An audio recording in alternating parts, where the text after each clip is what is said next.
Let me see. I'm keeping track, so I'll just say it's hearing. This is the fifth hearing date of the comprehensive permit application for 582 Blue Hill Avenue. My name is Jeffrey Mullen. I'll be acting as the chairman tonight. With me are my colleagues Giselle Joffer and Frank O'Brien. Welcome. Tonight's hearing will be focused on traffic and safety. But before we start, I've just got some homework that I'd like to make people aware of. The first is there'll be a schedule that we'll post tomorrow about where we are in the proceeding. This is the fifth hearing date. We just finished site visit 1 and 4 other hearing dates. The previous 3 hearing dates focused on civil engineering, project architecture, landscape architecture, and a project overview by the applicant. This hearing will focus on traffic and safety, to be followed by a hearing next week at which the applicant will discuss the finances of the project and the requested waivers, and I suspect begin discussing the requested waivers. My guess is that will also go over to Wednesday evening, the 3rd, although I'll be corrected by Mr. Schumer. But it looked like an extensive list of the waivers, and I expect that the board will have several questions about the extent and scope of those waivers.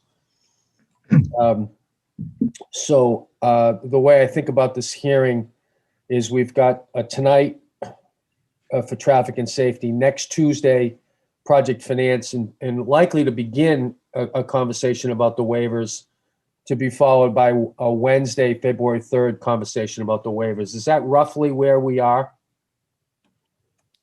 I believe so, Mr. Chair. We have our 40B consultant, Bob Engler, who will be attending next Tuesday. As you said, the waiver list is fairly extensive, although I think appearances are somewhat deceiving because a lot of those waivers that we've requested are what I would describe as process waivers, and focus more on eliminating subsidiary permitting processes through the town's local bylaws.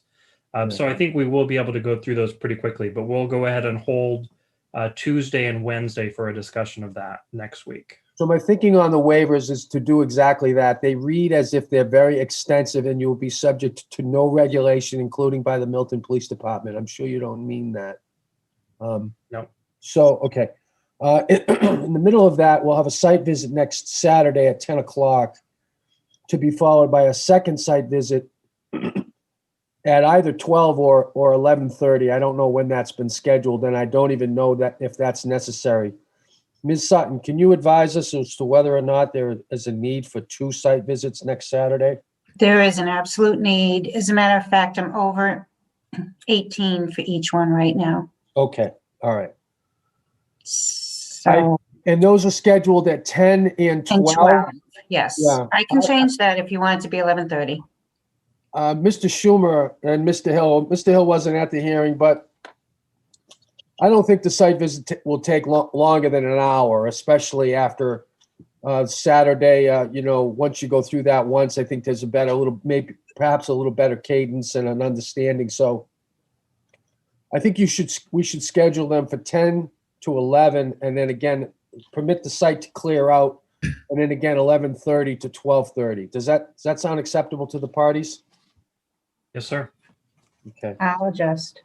Thank you, Ms. Sutton. Okay, couple of other things. We continue to receive information and comments from various places, all of which is being posted to the website. So I'm urging the people who are participating in this hearing to check the website routinely. They're coming in whenever. There's a fair bit of materials. I want to apologize to Mr. Kevin Donahue, who raised his hand and wasn't able to make a comment at the last hearing, which was about stormwater. I believe he lives down gradient of the site. And I'd like to invite him to make a comment about that at the appropriate time of this hearing. Even though stormwater is not the subject of this hearing, I think fairness dictates that he be given an audience and an opportunity to raise his issue. He's written an email, and the email has been entered into the record. But I do want to the extent that Mr. Donahue wants to make a comment, he's more than welcome and invited to do so at this hearing. Mr. Schumer, I know that Thursday you were called to another matter and weren't able to attend the hearing. There was a significant number of homework assignments taken by the team. I won't go through the details of that. I know you've probably listened to the tape, but I'm anxious to see that homework, particularly insofar as it goes to some fundamental issues regarding stormwater and water control, particularly some south of the site, or I guess it would be east of the site. I just wanted to acknowledge that for the record. Let me finally say I appreciate people's cooperation and time on the site walk. It was terrific to get out there and see the site. Thank you all. It was a little cold, I know, for some. A couple of things that came up at the site. I think two things emerged at the site that we haven't yet discussed, and certainly not in any detail, although it may have been raised. It may have been raised in some of the comments. The first is certainly the gardens have been raised. The first is any actions that have been taken to preserve the gardens, and that was a question that was raised at the site. Now, for those of you listening, the site walk is not technically part of the hearing, so I'm raising this now to make sure that the applicant's aware that during the site visit there were questions about whether or not the applicant has taken or can take steps to preserve the gardens by modification of the design of the building, the footprint of the building, et cetera. So that was one question. A second question raised by me was whether or not the applicant has considered the integration of the mansion into the design. And that didn't get a great response, but I did ask the question, and I'd like to know the answer to that at some point of the hearing as to whether or not the applicant hasn't done, doesn't intend to do that with respect to the consideration of design alternatives. And I don't have anything else to add to that, although there were several other comments and questions that were raised at the site visit, but I would put most of those in the category of things that have come up in this hearing already. And I don't know that bear repeating, but it was certainly informative, and we appreciate everybody taking the time to be there. Let me ask if my colleagues have any preliminary questions about procedure before we proceed. Mr. O'Brien. Thank you, Mr. Chairman. Just on your last point, relative to the consideration of the integration of the mansion into the design, I think that you were more than polite in characterizing the response to your question. I would characterize the response to the question as unacceptable. And I expect that we will get into that issue later on in the hearing as the process proceeds. Thank you, Mr. Chairman. Fair enough. Thank you. Ms. Jaffer. Good evening, everyone. Nothing from me at this point. Thank you. Mr. Schumer, please proceed. Welcome to the board. Thank you, Mr. Chair. For the record, Attorney Jesse Schomer of Law Offices of Rignante Stereo, attorney for the applicant in this proceeding. Here tonight are Robert Michaud and Dan Dumays, both of MDM Transportation. They'll be making a presentation on the traffic and safety report.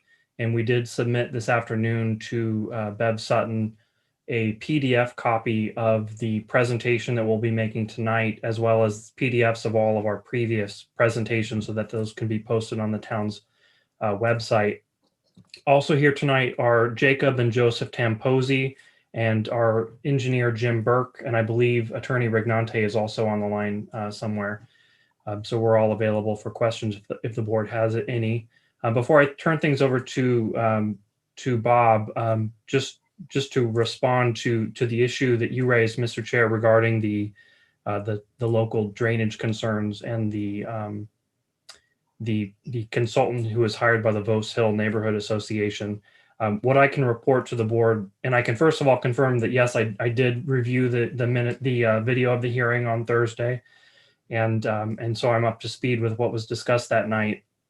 What I can report to the board is that our engineer, after taking into consideration the feedback from the consultant and the neighbors, He has reviewed his data on the site, and what we're doing now is we're in the process of a redesign of the drainage system. So what we're going to try to do in that regard is to have a modified design for the drainage system ready for the board's consideration and ready, perhaps as importantly, ready for your peer review consultants review within hopefully about a week. And so as soon as that's available and ready to go, we'll be filing that as a supplement to our previous design.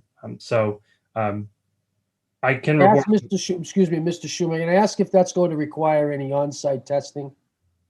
That I don't know. I don't know. Now, one of the issues that came up in the hearing is whether or not the type and quality of the soils on the site are as expected, and whether or not there's been an adequate amount of testing done to predict that. Yeah.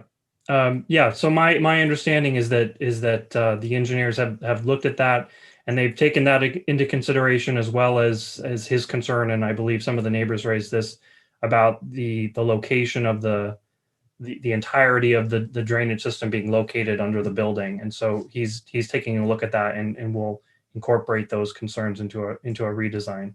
So hopefully within some point during our hearings next week, we'll be able to have an updated design for the board Thank you. on that. Okay. Mr. Chairman, Yes, Mr. Um, O'Brien. I'm sorry, I'm not quite sure I understood the answer from Attorney Schumer. I understand that the engineer is engaging in a review and redesign of the system.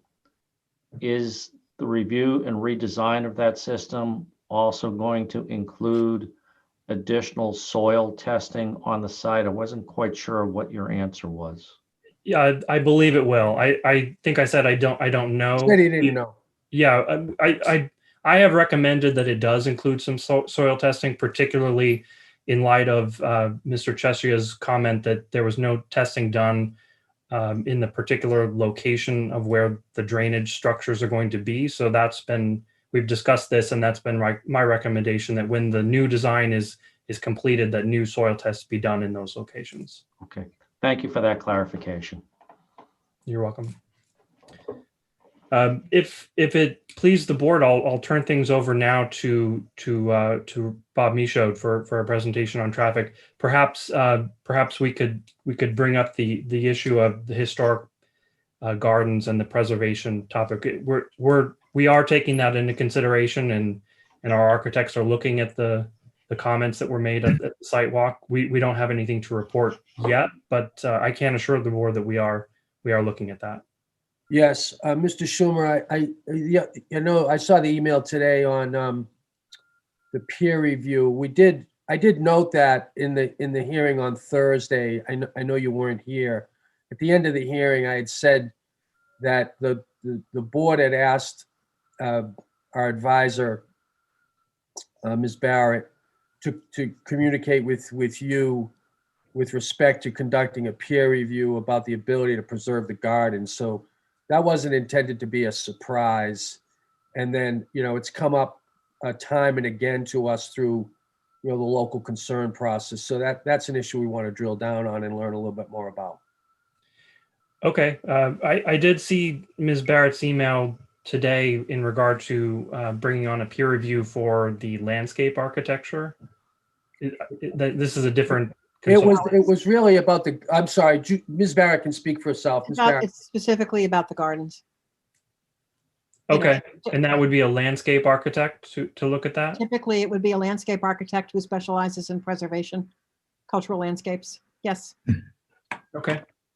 Well, I think as we talked about on the site and in a previous hearings, one of the things that we're looking at in response to these concerns is what elements of the gardens can be perhaps recreated or salvaged, and that's something that we looked at when we were on the site just before the board members and members of the public arrived. And our landscape architects view after looking at the site and what's there is there does appear to be a fair amount of material that can be repurposed and perhaps incorporated into the design of the courtyard or other areas on the property that we're designing. But those, as I said, those are things that we're looking at. And so I'll work with Ms. Barrett on the consultant. Mr. Chairman, may I ask a question? Ms. Barrett? Do you want the applicant to start making changes to the site plan before your own peer review architect has had an opportunity to provide their review? I think we need the peer review to proceed the way it's been designed initially, just for consistency and consistency for the record. We need to review the application as submitted. And then Agreed. to the extent that changes are made, we'll have those reviewed. Okay, thank you. Mr. Schumer. Thank you. I have nothing further. So if it's Mr. Chairman, if I may, sorry, Mr. Schumer. Job. Thank you.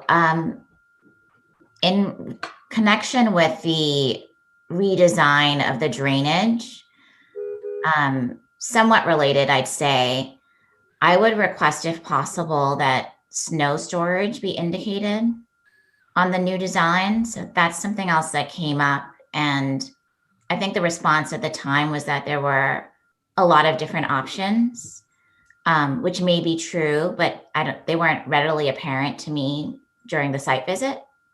So I think that would be hopefully something not burdensome that could be very helpful. Thank you. Thank you, Ms. Joffer, and I did make a note of that from the hearing on Thursday. I don't know right off the top of my head how they will handle snow storage, and there was some comment from Jim Burke about how there's area on the site.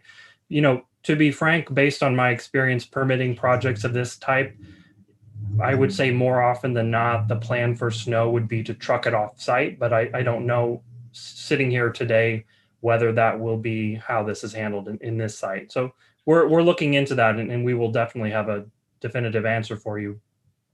Thank you. Nothing else, Mr. Chairman. Mr. Schumer. Thank you. I'll turn things over now to Bob.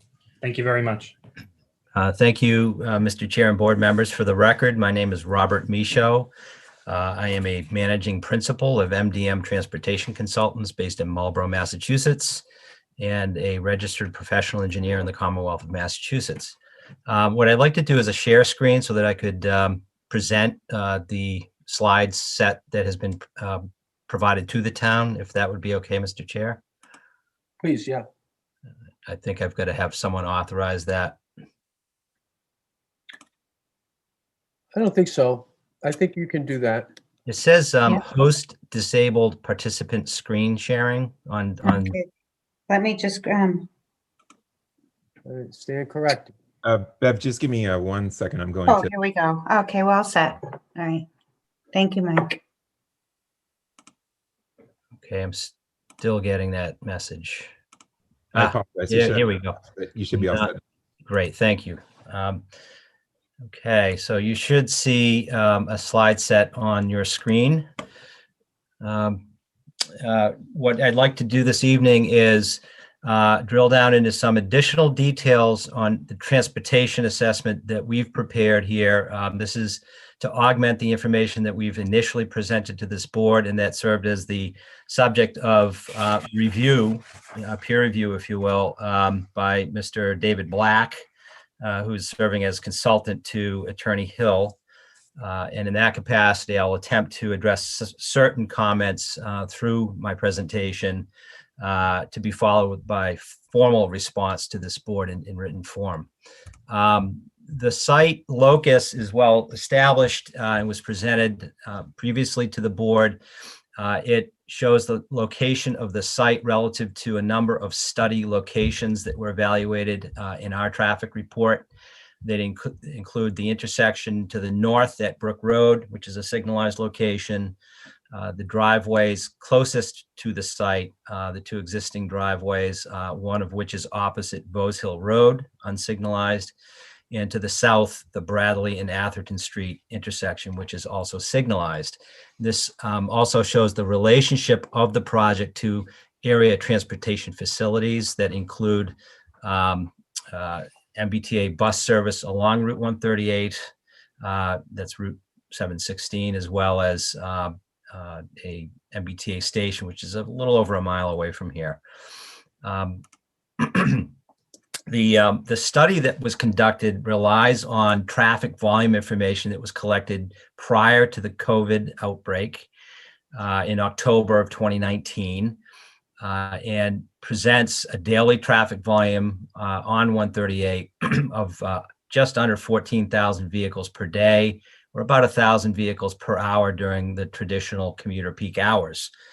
The directional distribution of that traffic is fairly well balanced, actually, north to south. There's no distinct predominant flow pattern north or south during those hours. And during the course of that data collection, which we did in fact compare to the Route 138 quarter study that was conducted by the Central Transportation Planning staff, these volumes are in fact highly consistent with those that were collected as part of that quarter study. So we have confidence in these numbers as representing a reasonable basis for the analysis of this particular project. During the course of that data collection, we not only looked at traffic volume conditions, but we also looked at travel speed conditions, another aspect that was evaluated as well during the Route 138 quarter study by CTPS. Within the immediate proximity of this project, our mechanical counts of travel speeds conducted over an entire 48-hour period of time indicate that vehicles are traveling generally in a way that's consistent with the regulatory speed limit of 35 miles an hour. So the mean travel speeds here, just a little bit higher than that at 38 to 39 miles per hour. And the 85th percentile speeds, which is what we're going to be basing the design of the driveways on for safety purposes, was established as 43 miles per hour in both travel directions. I will point out that while the Route 138 quarter study does present some speed information, that same speed information was conducted not in the immediate vicinity of this project, but closer to the southerly signalized location that I had mentioned earlier on the downslope, the downgrade, if you will, of Route 138. So the speed results that were presented, and we have that data from the 138 quarter study, and they're referenced in Mr. Black's assessment, are not taken at the same location as our site and do not present appropriate information for design purposes for this project. So the information that's shown on the screen is in fact conducted using Mass DOT established, well-recognized standards at the proximity of the site and provide the appropriate basis for what I'll be presenting for design of site access. As we look at area crash history, there are no locations that exceed statewide averages at any one of the study locations. These are not listed as high crash locations on the state's listing of high crash locations. And there are, on that basis, no specific warrants or criteria that would need to be applied to, for safety countermeasures at any one of these locations. However, safety is, of course, paramount to our evaluation. And in that regard, we spent a lot of time looking at the available sight lines that exist at the driveways today and that would be provided as a function of the development of this property.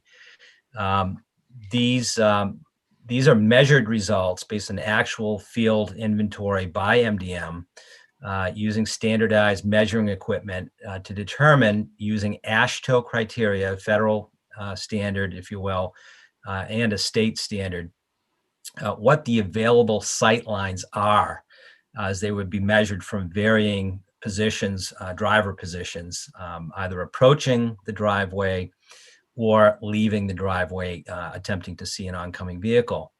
And there are really two standards that we're interested in evaluating. One is called stopping sight distance, or the distance needed for a vehicle upon perceiving another vehicle in the travel way to be able to react and come to a full stop, and therefore thereby avoiding a collision.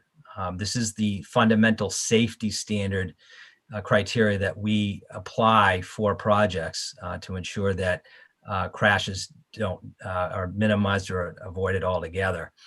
At the northerly driveway for the property, which is opposite Bose, we have a measured stopping site distance, which is measured actually at the edge of the travel way, of more than 500 feet for vehicles that are traveling northbound, and about 460 feet for those traveling southbound. And likewise, at the southerly site driveway, we actually have in excess of 500 available feet of travel distance under that standard and that criteria. That is a measurement that's taken from a driver's eye height of 3.5 feet to an object above the travel surface of about 2 feet. As we apply the criteria to determine whether or not we have ample sight lines, we look at travel speeds, both the regulatory speed limits and the 85th percentile speeds. And we do a calculation using the AASHTO criteria on both of those speeds to determine the minimum recommended distance that should be provided for sight lines, for stopping sight distance in particular. And we're glad to report that at most we need 340 feet of distance, which is far below the actual available measured sight line distances at either one of the driveways in question. This next slide presents a pictorial, a graphic version of that information. This happens to be shown at the primary driveway opposite Bose Hill Road. And it shows in color format vehicles in blue, one leaving the property, making a left turn, and an approaching vehicle from either direction, indicating that the available stopping sight distance is in fact more than required based on the 43-mile-an-hour 85th percentile speeds that I just described. Again, these are based on actual field measurements. The second standard that we look at is also sight distance, but it's called intersection sight distance. Intersection sight distance is determined by measuring the driver position at a stop before entering the travel way to an oncoming vehicle. And that measurement is taken at a point 14.5 feet back of the travel way. This is behind the actual travel lane. And it's measured at a driver eye height of 3.5 feet to an oncoming driver eye height of 3.5 feet. Based on field measurement, we know that at the north driveway, we have in excess of 500 feet of available intersection sight distance. It is uninhibited by the existing wall structures that surround the property based on the measured position that we are obligated to measure from following AASHTO. And likewise, looking to the south, we have 480 feet that's looking toward the south, 480 feet. Southerly or southern driveway, we have in excess of 500 feet in both travel directions. When we look at the AASHTO minimum requirements for intersection stopping distance, ISD, it has to at least match the stopping sight distance. So the first column you see here is the calculated stopping sight distances that I previously presented, 340 feet.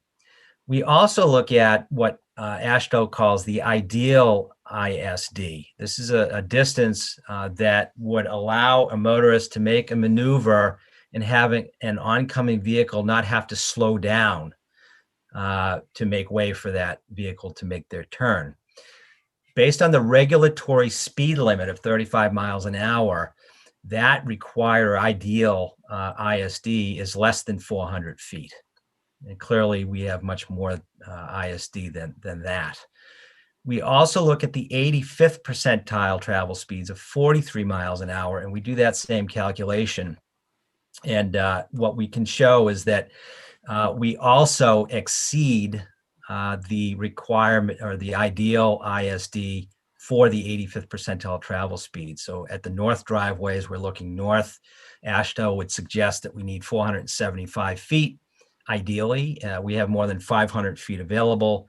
Looking to the south, we would only need 415 feet. We have 480 feet available. And likewise, at the southerly driveway, we need 475 and 415 for ideal, and we have more than 500. So based on our own field measurements and our knowledge that the travel speeds in the project vicinity, measured using approved, recognized standards that will be a requirement of Mass DOT during its review of this project, that we exceed all of the applicable standards for both stopping sight distance and intersection sight distance at this location. And again, we have a graphical representation of that in this slide that shows a vehicle at a stopped position, 14.5 feet back of travelway, with sight line shown in blue, and in orange or gold color, the ideal ISD that would be required to meet the ideal standard. In fact, we do.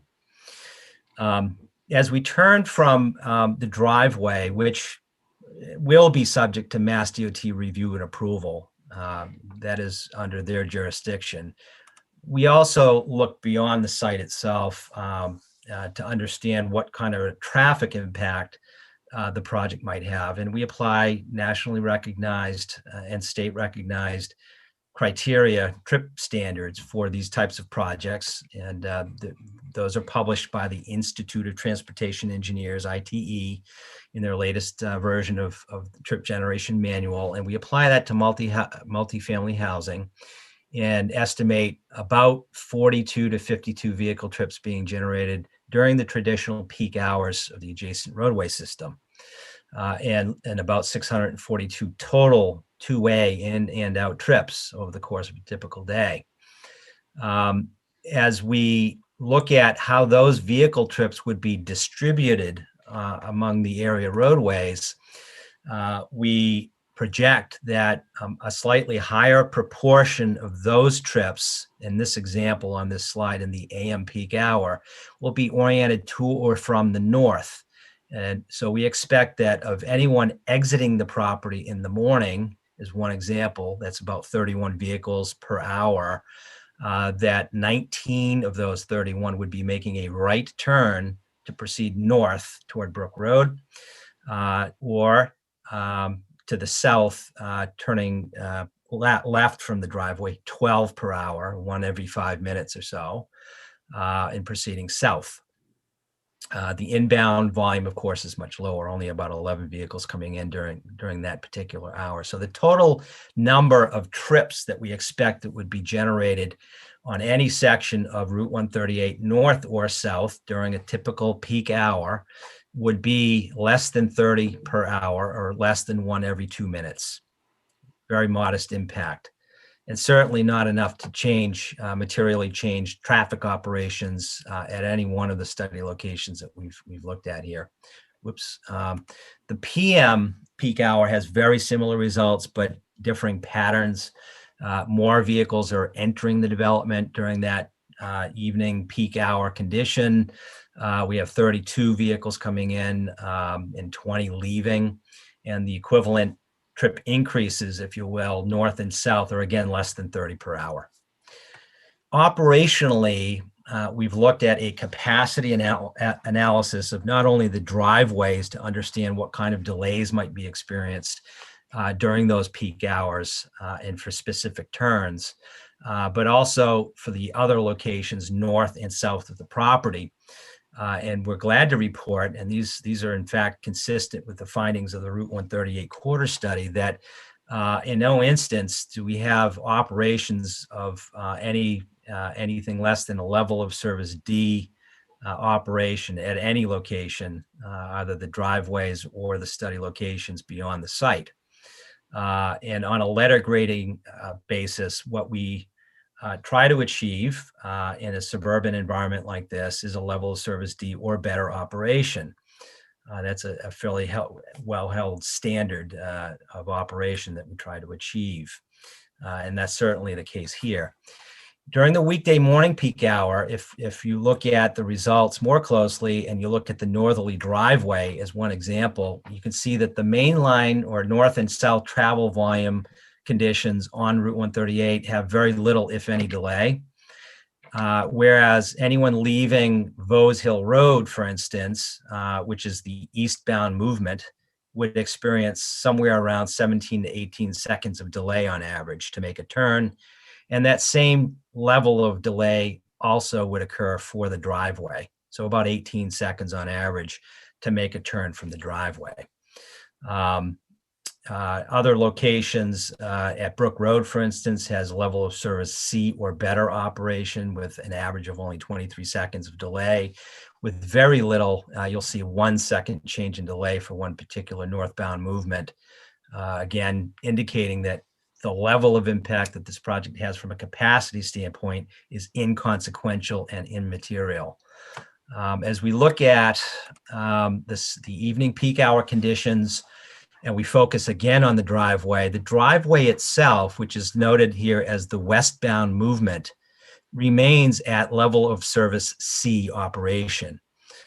The only change in delay and level of service is for the Vose Hill Road approach, which is the eastbound movement shown in this table, which goes from a level of service C to a level of service D. And that's a result of 3 seconds of additional delay that may be incurred as a result of the trips generated by the project under that scenario. But certainly a very modest amount of delay, and in fact, a modest amount of traffic coming from the Vose Hill intersection itself.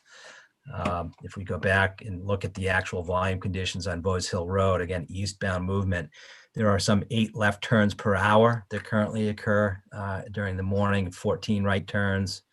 And again, in the evening, 17 left turns exiting and 6 right turns making a right turn.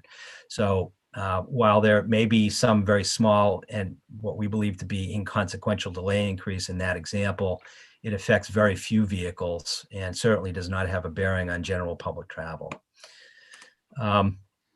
From a safety perspective, we also have conducted an auto turn analysis circulation assessment for the Milton ladder truck to ensure that the proposed geometry of the driveways and the elements, the circulation elements within the site provide ample maneuvering area for an emergency responding vehicle, the largest potential vehicle responding. In fact, the site is designed to accommodate that largest responding vehicle. Finally, as it relates to parking, and this is not something that was presented within the context of the traffic study that's been submitted, but will be part of our response to Attorney Law's commentary and request and David Black's review, is parking. And I want to emphasize that MDM works on many of these residential projects, dozens of them actually in the Commonwealth, and we have access to a substantial database of actual performance for projects like this. But we also turn to industry standards, in this particular case, the Institute of Transportation Engineers, to see what they would actually project would be a peak parking demand for a project of this size and type. And what this slide presents is the results that ITE would project are estimated for 118 residential units. It indicates an average peak parking demand on a per dwelling unit basis of 1.31 spaces per dwelling unit. And in the highest example, the 85th percentile peak parking demand, this is essentially the maximum parking demand that we would project, at 1.47 parking spaces per dwelling unit. As we look at empirical traffic volume information, MDM has conducted surveys or has access to information for a variety of different residential projects throughout the Commonwealth of Massachusetts that have similar unit counts and mixes, and all indicate that, in fact, in almost every single case, a nearly identical peak parking demand ratio when compared to the ITE standard.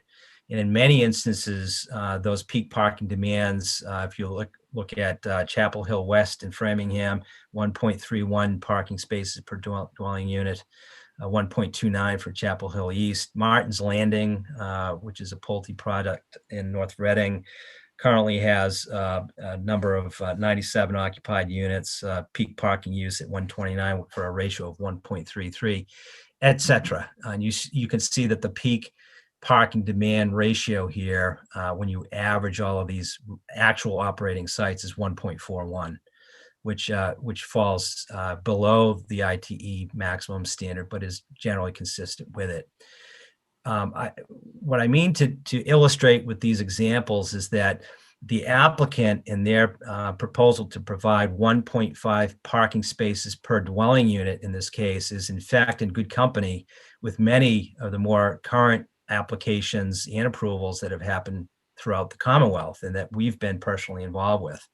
The industry trend here is not to overpark a site, but to properly park a site in the context of what the market demands and what trends are indicating is appropriate. And these empirical information very well support the notion that a 1.5 parking space supply per dwelling unit can accommodate the peak parking demands of the property. As we see car ownership trends starting to reduce over time, et cetera. So with that, I will conclude. I will actually point out, though, because this was a question during Mr. Black's review, the context of the project relative to the Route 138 corridor study. We know that although Mass DOT has no definitive plans for improvements to Route 138, that there is a long-range plan being developed that would elevate the roadway to a multimodal corridor in a way that doesn't currently exist by implementing new or expanded improved sidewalks and or multimodal paths, multi-use paths, bicycle shoulders, green buffers, and travel lanes. And what I'd like to do is show you this diagram, which is really the identified long-range plan that has been identified in the corridor study, yet unfunded, but this is the long-term goal. And it shows that if you're looking in this example, I guess this would be looking north, a sidewalk, 6-foot sidewalk, a 6.5-foot bikeway with a green buffer, 4-foot shoulders and travel lanes on either side of the road. And so in that context, the project, while it doesn't need to tie into these particular programs, is designed so that it is consistent with this longer term plan. There are no sidewalks that exist along Route 138 along the site frontage today. There may not be for some time, but any of the improvements that are being put forth by way of driveway design, access design, are consistent with this longer term goal. And this will certainly be a point that is covered during the review of the design by Mass DOT during the access permit process for those driveways. So I just wanted to make that clear. We will be providing excerpted information of this per David Black's request in our formal response to his comments. With that, I'll conclude. Low impact project meets all applicable safety-based criteria. Looking very much forward to answering very specific informational requests that were outlined by Attorney Hill in his letter.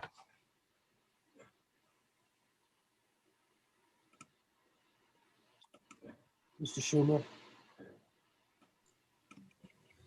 Thank you, Mr. Chair. I think on our end, we'd be happy to turn things back over to the board for questions of Mr. Michaud. Is that the conclusion of the traffic and safety presentation? Correct. Yes, it is. It is. Let me ask the members, my colleagues, if they've got any questions for the traffic consultant, Mr. Michaud. I do, Mr. Chairman. Mr. O'Brien. Thank you, Mr. Chairman. I'm always always lots of questions. So Take your time. going back, actually three specifically, and one is just a bit of knowledge for myself. Going back to slide number 4 in your presentation, where you talked about the sight lines available SSD. Just curious, channeling my high school physics class.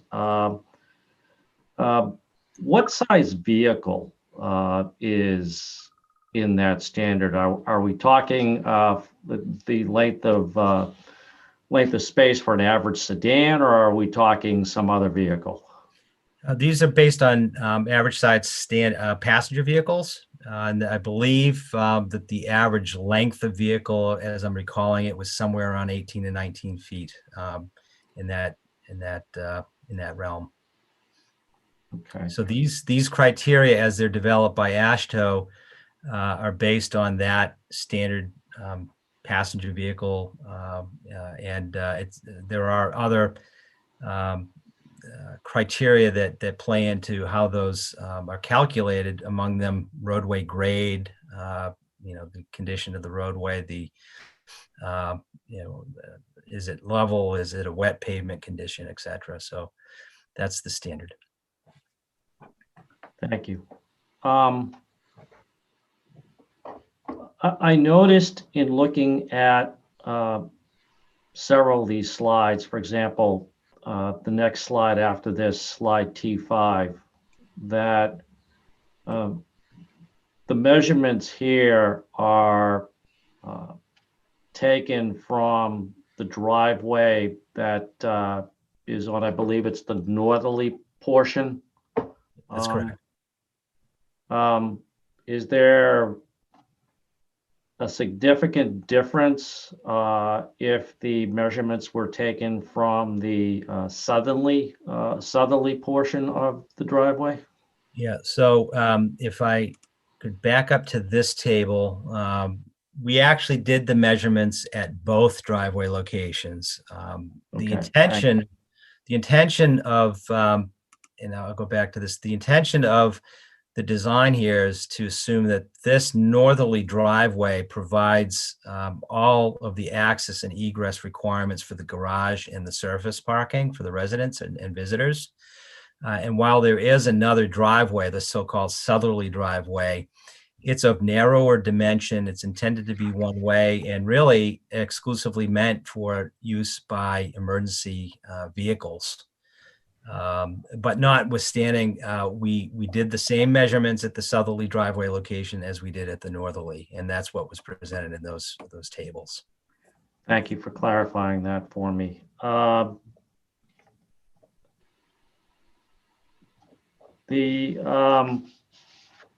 Another question for you relative to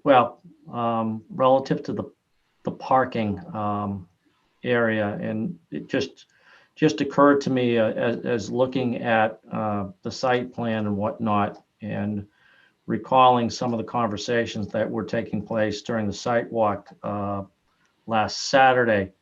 The current site plan calls for a parking area in the front of the building, and that parking area currently has it's a one-way.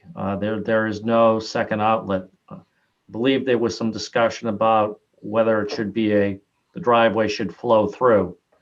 My question would be, assume for a moment fire apparatus, the ladder truck, for example, pulls into the front of the building. Mm-hmm. Is there sufficient room for a fire truck to get out of there? Although it's not shown on this particular diagram that I've got on the screen now, that driveway is in effect, I guess you call it an extended hammerhead. That to the extent a vehicle needed to turn into that portion of the site, they would certainly be able to then reverse direction by doing essentially a T type maneuver. And that's not uncommon in the Commonwealth of Massachusetts. But I don't know necessarily that a ladder truck, as one example, would necessarily want to pull up that close to the building.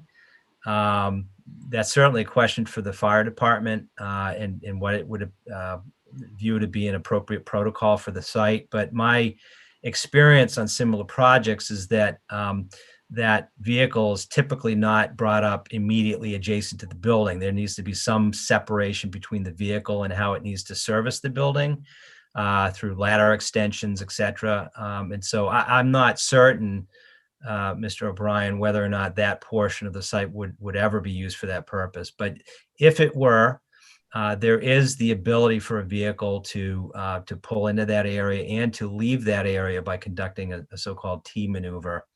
And I believe we have modeled that, and we can provide that information to the board as supplemental information. I also understand that there may be some design modifications as it relates to the 20-foot wide southerly driveway component, and that it is shown as a 20-foot dimension, but there is some ability to perhaps modify either the width or the materials of that particular driveway so that it does in fact meet the fire department needs for accessibility without encouraging its use as a secondary driveway, general purpose driveway for the property. Thank you. I assume at some point in time we'll be hearing as a board from the fire chief. My last question, thank you for that information in a later slide noting some of your practical experience regarding parking. I think you called it empirical data. Yes. I must confess that I'm not familiar with any of these projects, and I'm just curious as to what the ability of residents in the listed projects, what their ability is to access public transit options. I'm not familiar with these at all. Yeah, that's a very good question, actually. These are all suburban locations that do not have immediate access to public transportation. And in fact, in certain cases, if you look at, I think it's the lodge at Foxborough is one example, the West Village in Mansfield.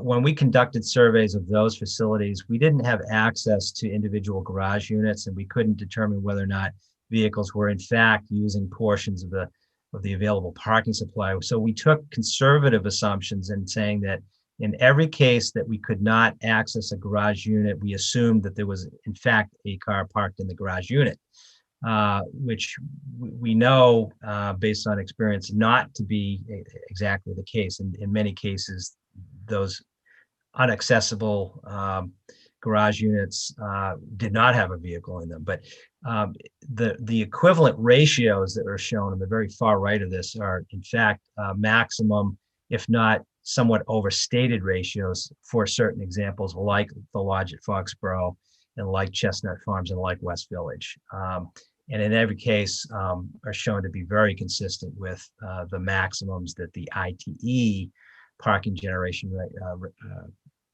source would project. But in no case that I don't believe that any of these were approximate to public transportation. Okay, thank you, Mr. Chairman. That's the questions I have for now. Thank you, Mr. O'Brien. Ms. Joplin. Thank you, Mr. Chairman. So my first question is, I know you're from MDM Transportation Consultants. Can you remind me of your name, please? Yes, it's Robert Michaud, and Bob is fine. Okay. I'll stick with Mr. Michaud just because it's my practice. Okay. But thank you. So thank you very much for your presentation. I am interested in, actually, this question is prompted by something that was submitted by one of the town members. And it relates to the peak hour added trips. Mm-hmm. And I think the comment or observation, and you have another slide where it tells like there are sort of 11 added trips in the morning, this one, perfect. So to the average person, right, which I'll count myself for these purposes, if you have 118 units and you're thinking one or two people in that household need to travel in and out, the numbers 11 entering, 31 exiting during peak hours seems a little low. I would say, to me, it does, but that's not taking into account, I guess, any assumptions that may be built into this.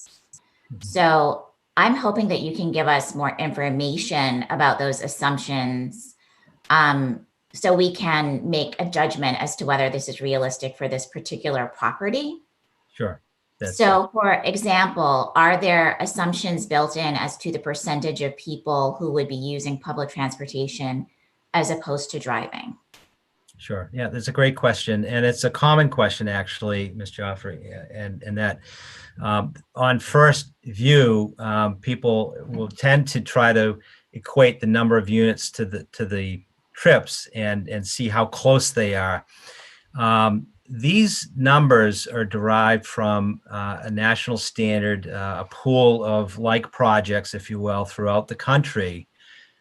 In either urban or suburban locations. We've applied a suburban standard in this case, right? Which means we're not taking any credit for public transportation use. Although there is an MBTA bus route along 138, it does have limited service. It's one route, and so we're not expecting, and we haven't taken any credit for potential use of public transportation as one alternative travel mode, right? So. The best way to understand this as a suburban project with very little reliance necessarily on the public transportation component is that not all of the units are going to have residents that leave during the same hour of the morning or come back at the same hour of the evening.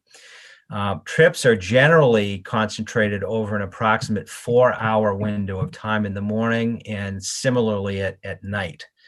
There may be some residents that who know, maybe they have a nursing job or an early shift job, and they're out of there by 6 in the morning, 6:30 in the morning. Where someone who has a more traditional 9 to 5 job might only leave at 8 o'clock or 8:15 or 8:30 in the morning. And there are, of course, ebbs and flows to that volume that occur. But what we see is that over a typical 4-hour window of time is when the vast majority of trips are being made by developments like this. And if you take that 31 vehicles that would be leaving over a 1-hour period and you extrapolate that over even a 3-hour window of time, you can see that the vast majority of units would have generated some level of activity over that 3 to 4-hour window of time. So this is not meant to represent trips that only occur over a 1-hour period and then all of a sudden nothing happens, but rather to take the highest hour over a 3 to 4-hour window of time and to estimate how much traffic over that highest 1-hour period would actually occur. And then we take that information and we do a calculation of delay, vehicle queuing, and other metrics.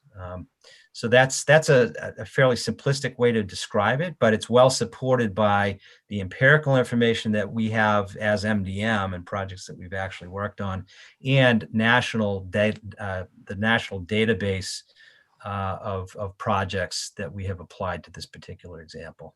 Right. So all of that is, I understand that. That's helpful. You said comparing it to like properties, and that's where I'm trying to get more information. So you said you use the suburban standard on a national basis. Is that the case? That's correct. There are two. In the latest edition of the Trip Generation Manual for specific land uses, they identify or categorize trip rates by location. And an urban location, which would have better proximity to public transportation, may be more inclined to generate trips, walking trips or bicycling trips and other modes of transportation, tend to have trip rates, vehicle trip rates that are lower than a suburban location, which has potentially fewer of those opportunities. And so in this example, we opted to use the suburban standard, which is the higher trip rate because of the lack of public transportation services in the area. They do exist.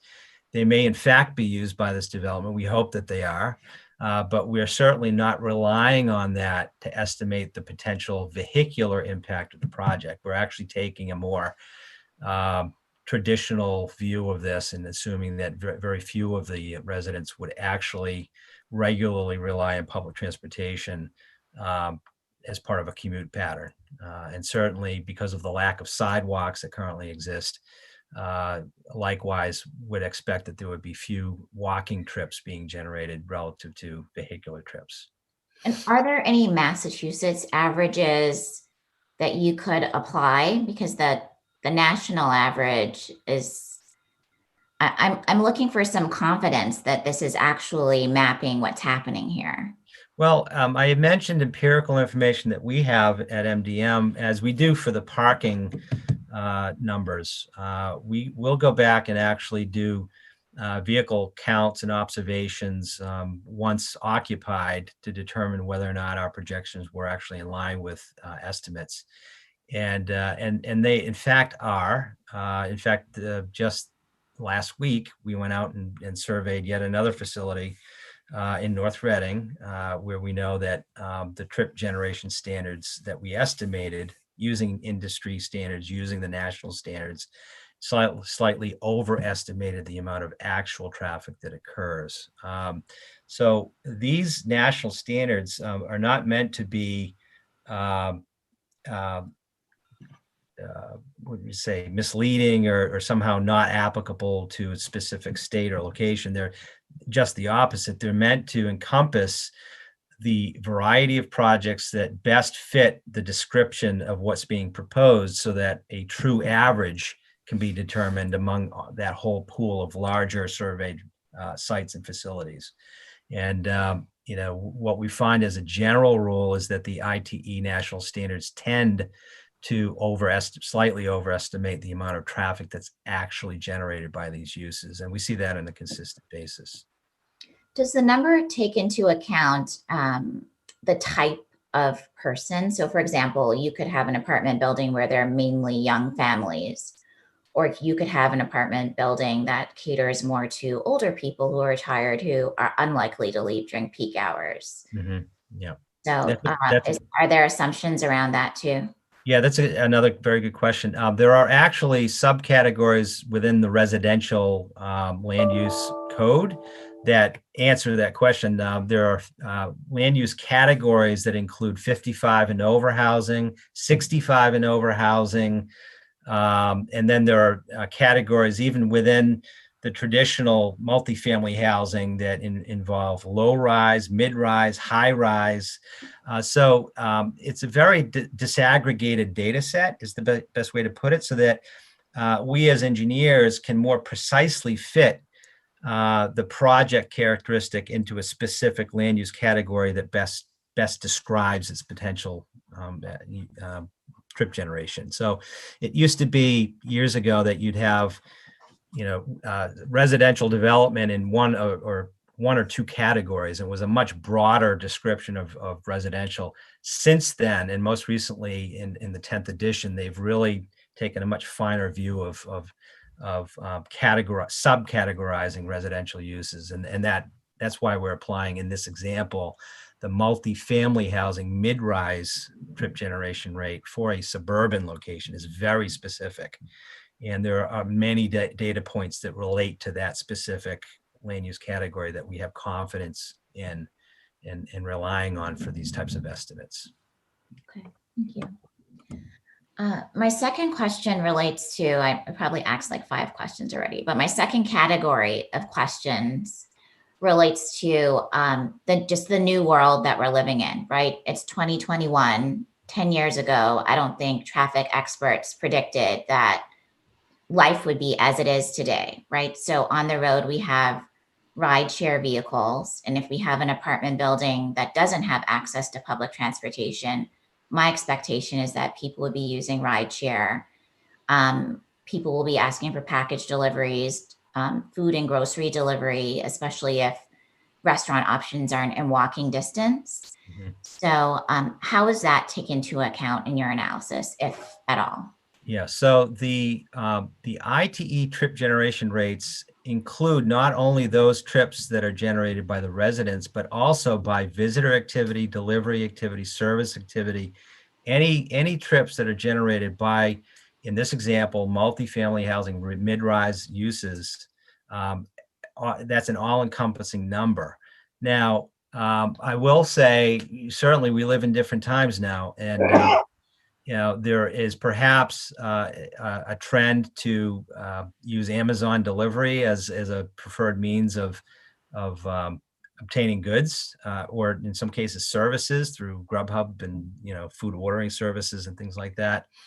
What we see as a trend is that while folks may be relying on that more, they're traveling less at the same time. And there's, in our view, in our experience, a trade-off that's happening between people who would ordinarily jump in their car to go, to a restaurant, and those people who opt to stay in and have someone bring the food to them or a product to them instead of actually going to the shopping center. So we don't see that there's going to be a groundswell of difference here in the trip generation standards that are applied for these types of uses.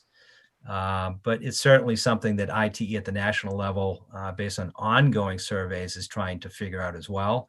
And I suspect that any of those trends will show up in the newer version of the ITE trip generation manual in future years. It'll capture that trend. But we don't see it in today's world that there's much difference, if any, between what we're projecting will happen here and reality, even with those added services. Right. I understand. 2017, if those is that the most recent edition? 10th edition is the most recent. There's no set pattern to when these get updated. They tend to be updated in 2 to 3 year blocks. But again, it's often the case that either through obligation or permit, we have to go back and look at how a project actually performs, and we have confidence based on our experience as MDM, having gone back and looked at projects that we've permitted, that these trip estimates that we present using the national standards are, if anything, slightly conservative. They're a high guess. Okay, that's helpful. Mhm. So I take your point that if I'm ordering food in by Uber Eats, I might not be driving out to a restaurant myself, right? So that sort of evens it out. From a safety perspective, have you thought about that traffic sort of incoming and not being in the parking lot, and where it would be, and how the in and out traffic of visitor or rideshare traffic? Yeah, I think one of the purposes of the surface spaces that you see for this project is to accommodate that type of turnover activity.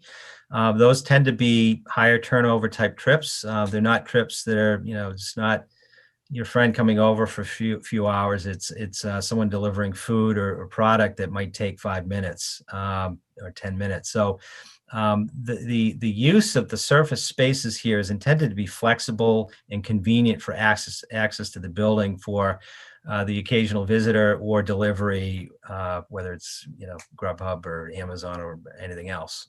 So we have confidence that there's sufficient flexibility in the site. It's certainly dimensioned appropriately, and that there is ample parking to meet those types of needs. Okay, thank you. Do you know whether parking is going to be offered with every unit? Whether there'll be an extra charge, and whether that would be an available option if there is an extra charge for every unit? Yeah, unbundled. I'm not quite certain of what that is. Jesse may be able to answer that question. What you're referring to is unbundled parking, meaning that you would be given a choice to rent a parking space at additional cost above and beyond the cost of the unit itself. That's common practice for many projects, but I'm not certain whether or not that's being applied here. Jesse? I think we're looking into our options, and so in that regard, the board's feedback would be helpful in terms of what you'd like to see. Just something that I've personally seen done. We had a recent project, Attorney Regnante and I did, that we permitted up in Reading, where, as it turned out, the board had quite progressive views in terms of parking requirements, and they ended up requiring us to have a smaller number of parking spaces than we were actually proposing. And so we accounted for that by coming up with a parking management plan that would regulate who can have, one space, two spaces, or reserve spaces for guests in cases of high need demand period. So we're looking into it. We don't have an answer at the moment, but if the board has feedback, or if the board's consultants do, we'll certainly take that into account when we come up with the management plan on that. Great. Thank you, Mr. Schomer, and thank you very much, Mr. Michaud. Mr. Chairman? Thank you, Ms. Jaffa. A couple of questions. So this is the first time that I've heard that the circumferential road is really thought to be emergency egress at the southern end.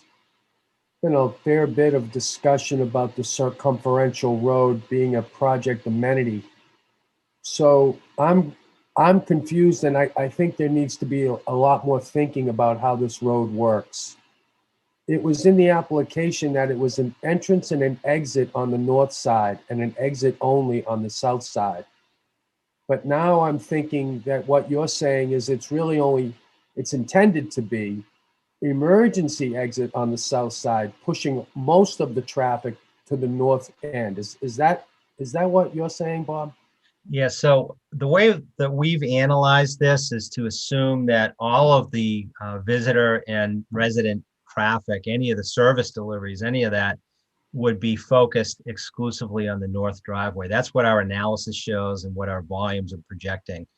And I won't speak for the applicant on this matter, but my understanding and expectation is that the so-called circumferential road, its principal purpose is to accommodate circulation around the building to accommodate emergency vehicle response.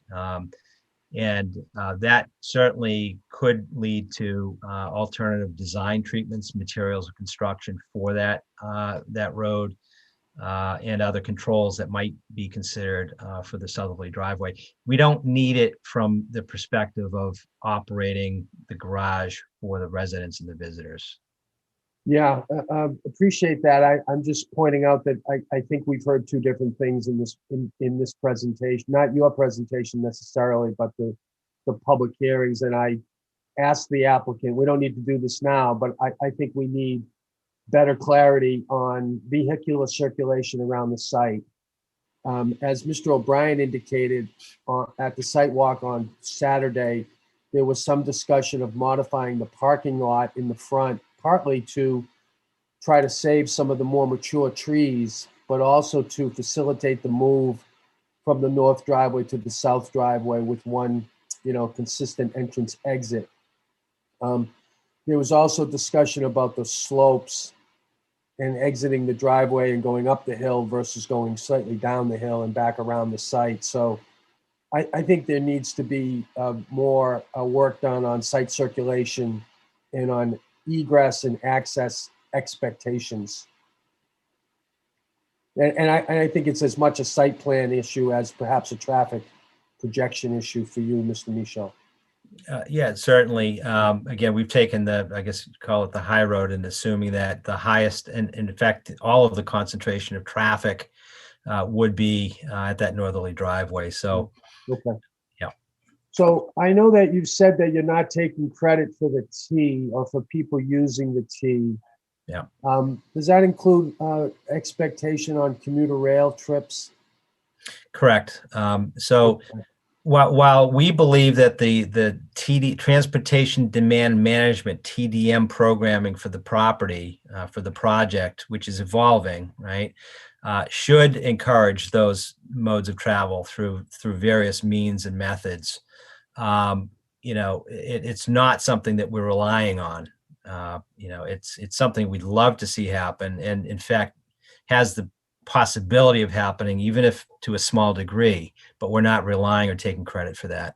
How many do you actually expect?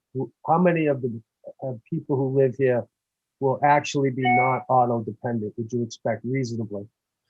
It's a hard question because you need to take it in context of what infrastructure exists to support certain modes. So for instance, if I'm really hell-bent on using public transportation because I think it's the most efficient means of getting to Boston, for instance, to my job in Boston, I may very well opt to bicycle to the T station, which is a little more than a mile away. It's not that far. By bike, it's a 5-minute bike. There are shouldered. Which T stop are you referring to? I believe it's Fairmont. I don't think anyone's going to bike to that. You got to go way uphill and downhill. I think people would bike to Mattapan. Yeah, I don't disagree with you, but there are when I was in graduate school at Northeastern, my professor, my dear friend, bicycled throughout the year from Dorchester to Northeastern in the winter, through thick and thin. So there are folks out there that really don't view those to be obstacles. But I take your point. We don't expect any more than perhaps a small percentage of the residents to do that. Well, the reason why I asked that question is this is not directed to you, Mr. Michaud, as much as to the applicant. The application takes advantage of this being proximate to a bus line, which is a flag stop that runs a couple of times a day in the peak. I dare say would probably get 0 boardings out of this spot, and the proximity to commuter rail as a smart growth site or as a site that has access to public transportation. But as a practical matter, I don't see that happening. And in fact, if you were interested in public transportation, I don't think you'd live here. I think we should just be honest. I think your projections on traffic and mode split are very reasonable and are probably expected by everybody who knows Milton. I just don't think that's necessarily accurately reflected in the application. So I'm not questioning the data. I just think the presentation of the smart growth or the proximity to multi-modes is just misplaced with respect to this site. That's all. And so I'd be interested in some thought on that, the applicant at the appropriate time. In terms of bikes, I think there's a reasonable chance that if MassDOT does calm 138, I think people might use bikes. I don't think they'd take them to the commuter rail, but I think there's a chance if there's a bike cage at Mattapan Station someday, people might do that. I'm sure that people from Milton are laughing at me saying that, but they should read the traffic mitigation report that we wrote last year on that subject. So I applaud MassDOT for their work on calming the traffic on 138 and hope that project gets done. My question to you on that project is can you represent to us that your project is entirely consistent with the concept that MassDOT's illustrating in that cross section? Yes, and I'll qualify that by saying that the layout, the width of the right-of-way along that portion of Route 138 is approximately 50 feet wide. And we certainly are not proposing to do anything that would change that layout or right-of-way.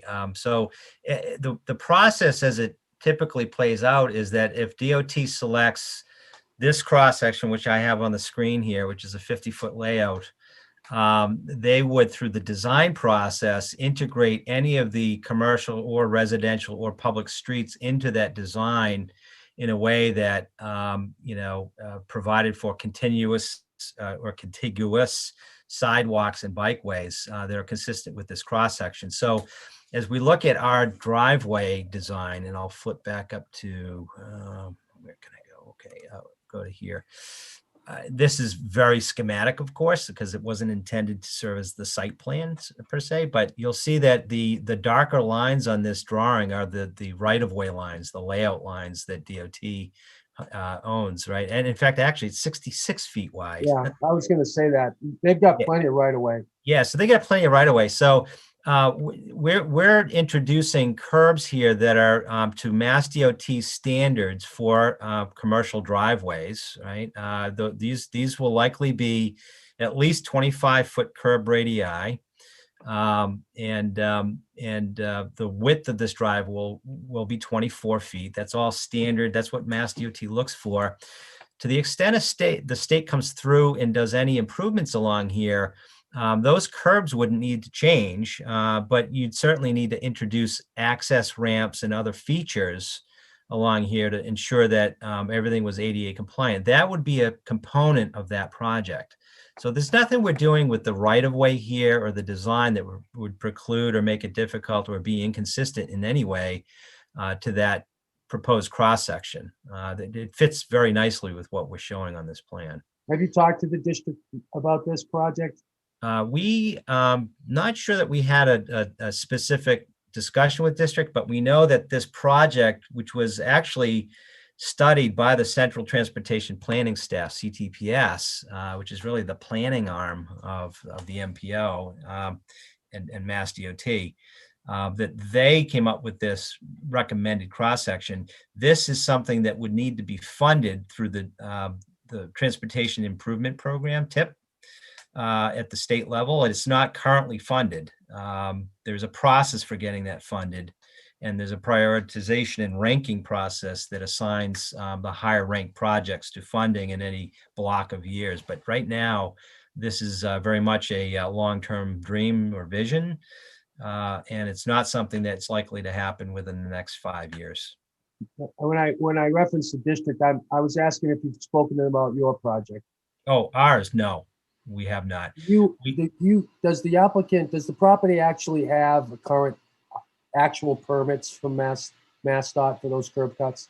I'm not certain. Those driveways may have been implemented prior to the formal access permit process. So a lot of times you'll have residential projects or even commercial projects that never underwent a formal DOT review or approval process necessarily.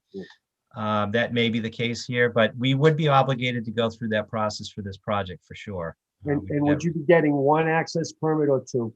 Two. Yeah. I'd be interested in whether or not there is a current access permit, because I know that they're actually going to be modified. So it may be moot, but I think it would be good to know for the record whether or not that those driveways have been permitted currently. Yeah. Okay. We can research that, Mr. Chair. And I'll clarify, when I say access permit, there are two curb cuts that would be sought under a single access permit request. So just to clarify that. Yeah. I know I want to get to the real people who've been waiting patiently. Can we talk about bike storage in the garage? Yeah, I know. I'm not sure if the architect is here, but I think the intention is to have secure bicycle accommodations within the garage. I don't know that there's been a specific area carved out for that purpose.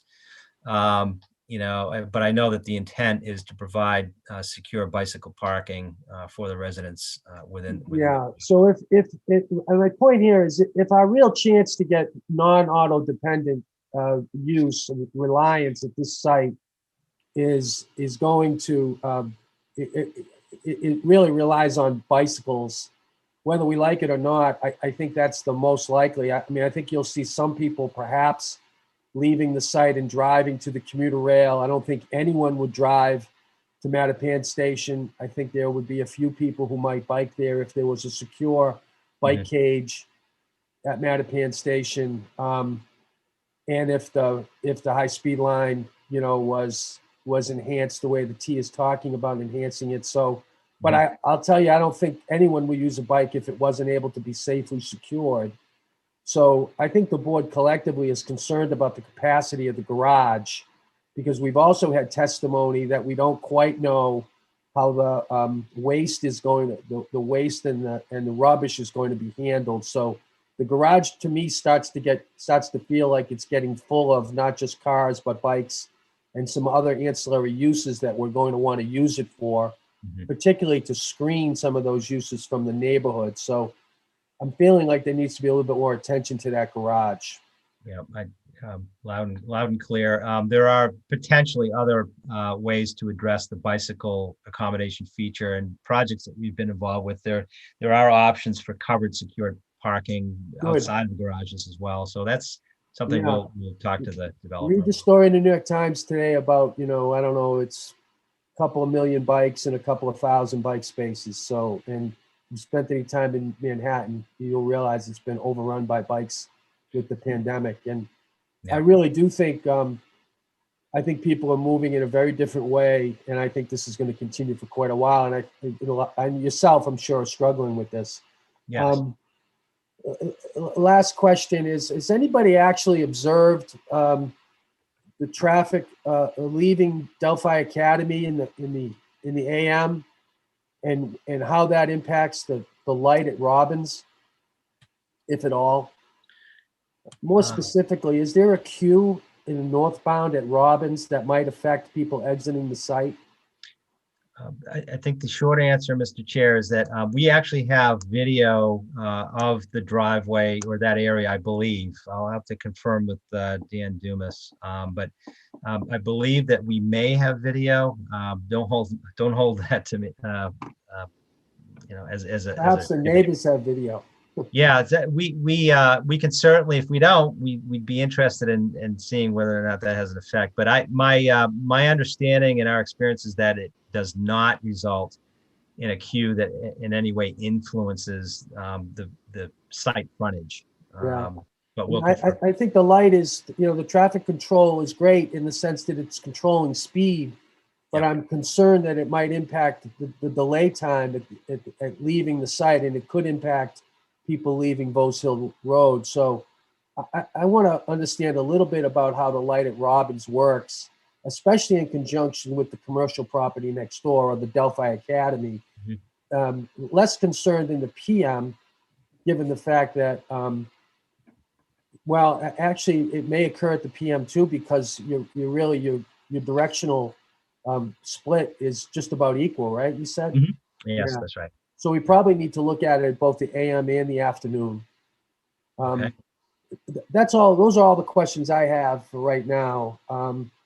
This could be something that we may need to return to with some of the supplemental information. Let me turn the meeting back. Oh, let me ask Ms. Barrett if she's got any points for the board to share with the applicant. I think you've asked more questions than I probably would have been able to come up with. So I actually don't have anything to add, other than to just remind everybody that this will be peer reviewed and the board will eventually have that input as well. So, I think somehow we're going to have to package all these things up over the next several weeks as the other reports start to come in. But I don't have anything to add at this time, Mr. Chair. Fair enough. Mr. Schumer. Thank you. I don't believe there's anything further from us, Mr. Chair. If you'd like to turn things over to the public to offer their comments. That I would. Mr. Hill. Okay, thank you, Mr. Chairman. For the record, Dan Hill, representing the neighborhood, the Bose Hill Association, LLC. We have here tonight David Black. David is a experienced traffic planner and engineer, and he may be familiar to some of you folks. And he's prepared a comment memorandum that we filed with the board yesterday with my cover letter. So I'm going to let David speak, and after David's finished, I have a few comments of my own. Thank you. Let me welcome David Black to the Milton Board of Appeals. Mr. Black. Thank you, Mr. Chairman. Good evening, Mr. Chairman and members of the board. I appreciate the opportunity to address you. I don't have a presentation per se, but I would just like to skip through the memorandum that I prepared and highlight my key takeaways from my review. As Mr. Hill said, I'm representing the Bose Hill Neighborhood Association, and I've reviewed the MDM traffic study. I've also looked very carefully at the Route 138 study. It's terrific to have a study with so much technical information in it available to us, because it just gives a very nice picture of what's going on in the overall 138 corridor.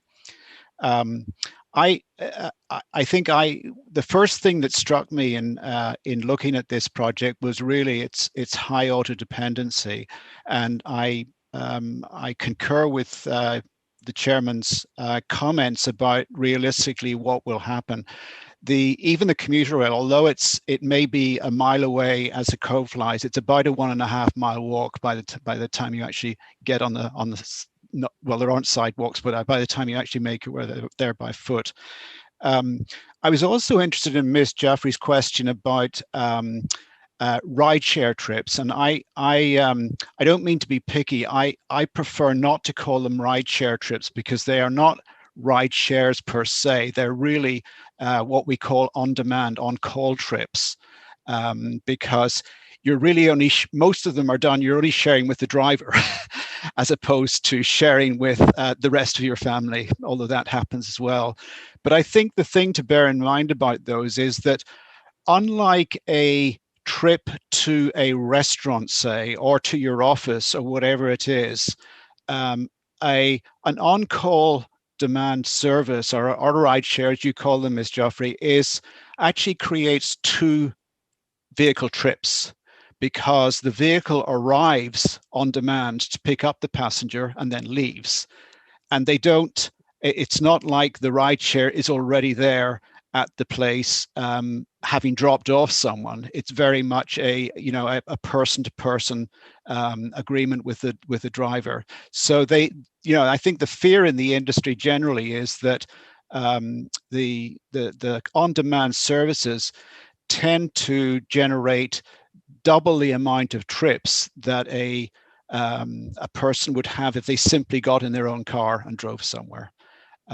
So not to dwell on that, but I think it's something that is we're thinking about a lot more as we move forward. Trying to keep up with modern trends, and that's something that we're trying to factor into analysis these days as we move forward.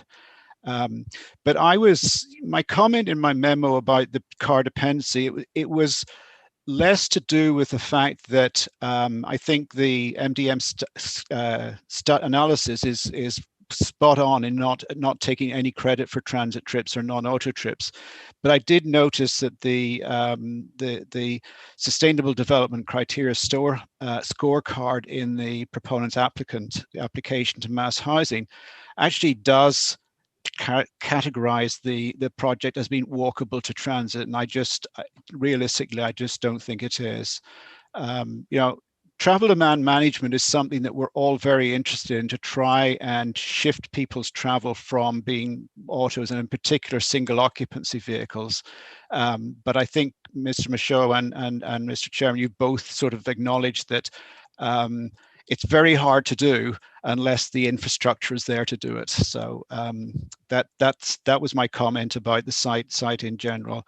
And I was surprised when I actually looked at the schedule for the Route 716 bus, to read what I read in the schedule. It actually describes the road as being dark and traffic moves quickly. I haven't seen that in an MBTA schedule before. Anyway, moving along. The crash analysis, we tend to think of this very much as a statistical effort. It is the statistical information is very important, but I can't help noting that there were 4 crashes recorded during the period that MDM looked at the Vose Hill intersection. 3 of them were personal injury. They were largely angle crashes, I think, which is indicative of what goes on at an intersection like that.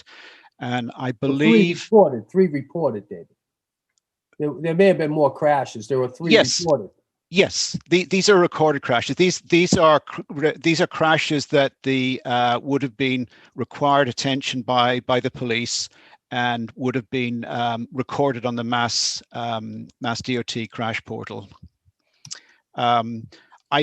This is simply, I don't have any confirmation of this, but I understand there was a crash there at the end of last week. I don't have any information about it, but so I don't know what the circumstances were, but I was advised that there was a crash in the vicinity on I believe last Friday. So I think, you know, my concerns and focus on crashes is more to do with the driveway and its geometry and the existing intersection with Vose Hill. And I'll come back to that a little bit in a few moments. So the difference here, I think, is that this is not so much a question of traffic capacity.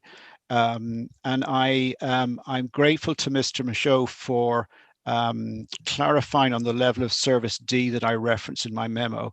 It is in fact an error on my part, and I can only blame the fact that I was trying to look at his level of service analysis in the 275 pages on my screen instead of having a hard copy in front of me. And I apologize for that. But Mr. Michaud is quite right. The level of service D that is reported is actually for the Vose Hill movement. But it is an awkward intersection. It's got a very wide bell mouth. There's no proper striping, very limited traffic volume. That's for sure.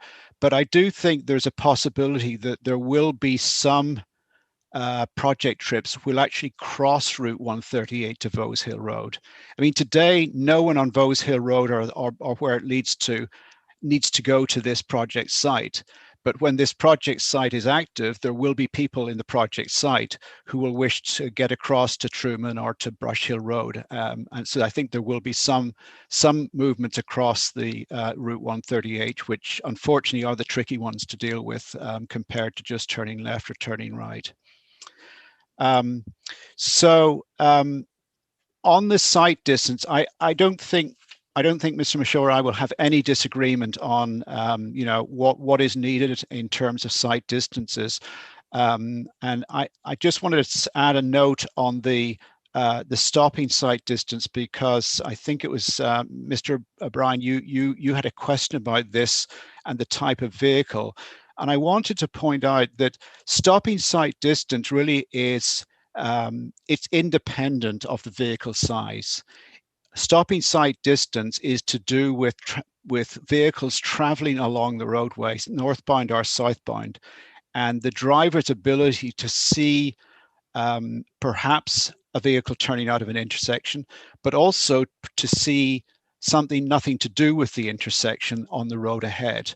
And the reason we use the 2-foot height is because it could be a pedestrian injured on the street. So it's really nothing to do with the size of the vehicle. It's a basic safety standard that applies for the entire roadway. And it is relevant to the intersection because, as Mr. Michaud pointed out, you want a driver coming down 138 to be able to stop if he sees somebody coming out of the driveway or going into the driveway. So it's different than the intersection sight lines. And those are determined by, influenced quite a bit by the type of control. I'm assuming that there will be stop control on this driveway. And that means that drivers will generally stop at the line. I think the vast majority will, given the traffic and speed on Route 138.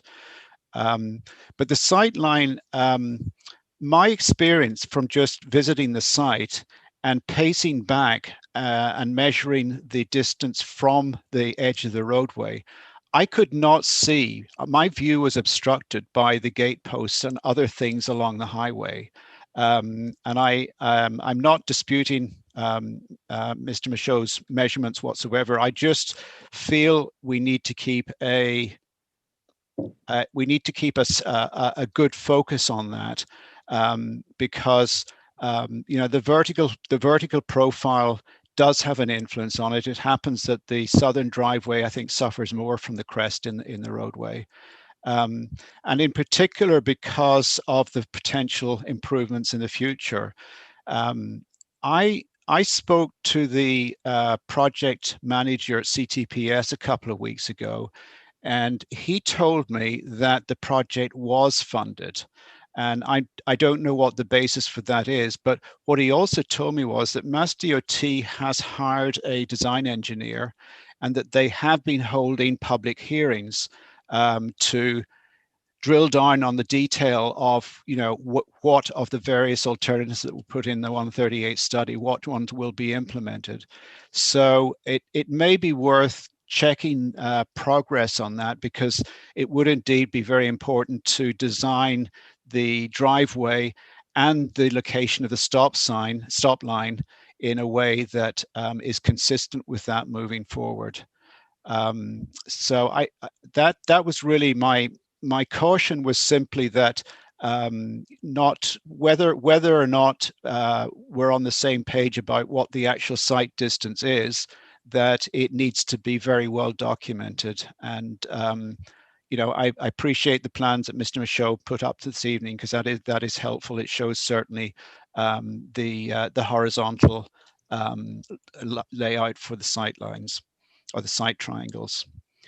The other thing that I wanted to talk about was, incidentally, I am also grateful for the confirmation on the speed measurements. I did note the higher speed that was documented in the 138 study, and I'm grateful for the clarification that may not have been at this particular location.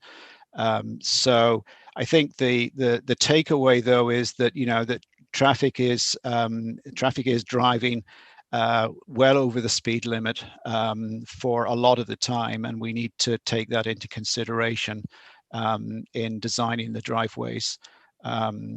Also, I think I had an observation about the Delphi Academy driveway, not so much related to the traffic light further up, but more to do with the fact that there will be two driveways fairly close to each other operating, which is not ideal.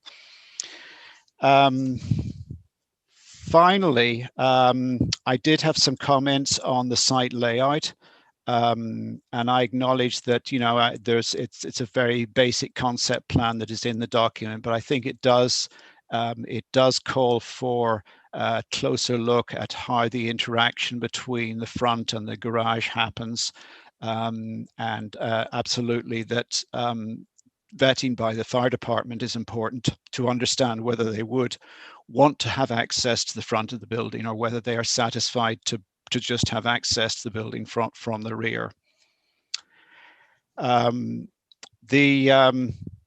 I'm very much support, Mr. Chairman, your comments about the bike accommodations, because they really need to be really cutting edge to encourage cyclists or people who have bicycles to use them as a commuting mode, for example.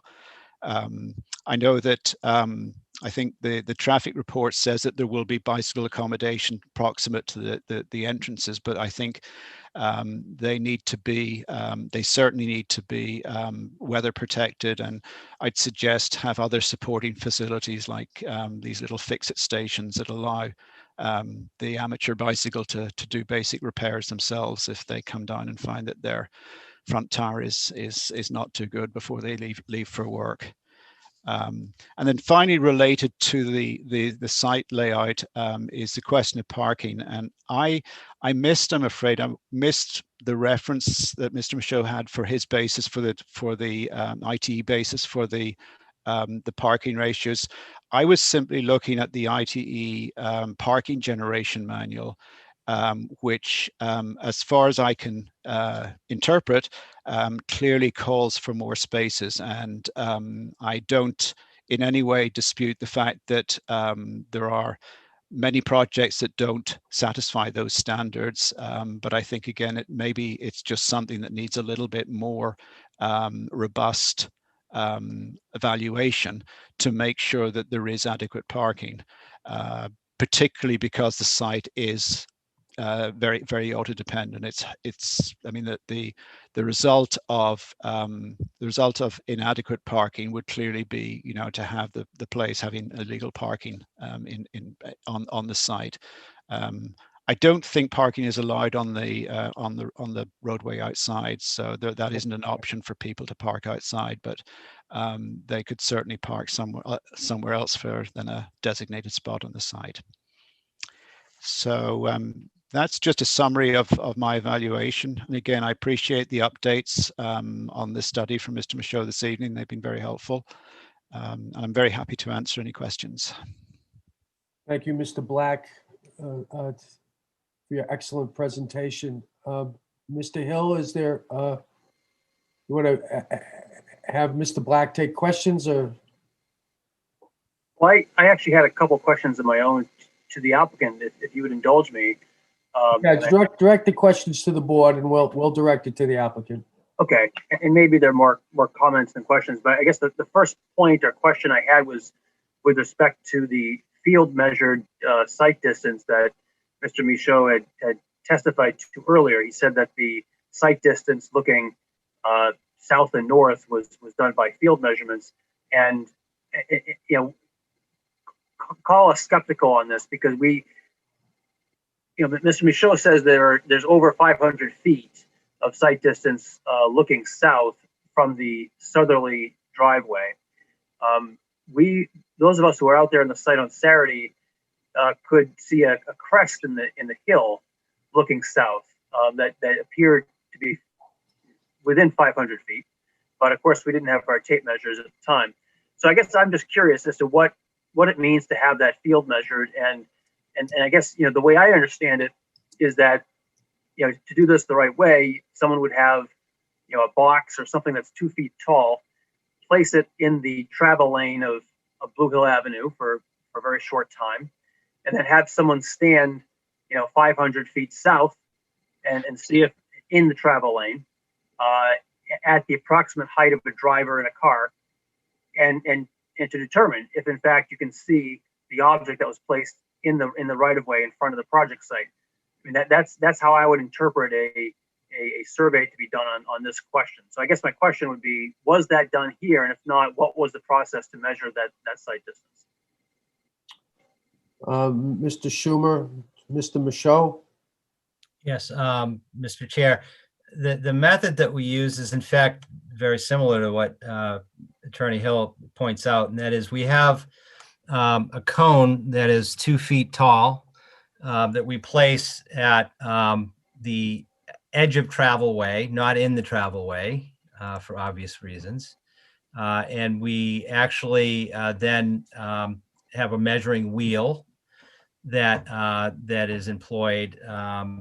The engineer, and only engineers do this measurement, that conducted this, walks back to a point and has a stick that is 3.5 feet in height, and proceeds to walk along the edge of roadway to a point where that stick is placed on the ground and they can still visually see the top of that cone.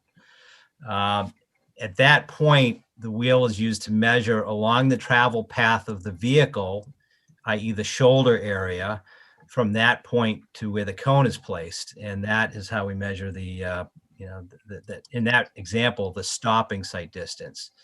The intersection site distance is done similarly in that we place a cone, at the stop position, but there's a stick that is 3.5 feet in height, and do the same process of walking along the edge of the roadway to a point where at 3.5 foot elevation above the road surface in the shoulder for safety, we can still see that 3.5 foot stick, if you will, at the position it was placed.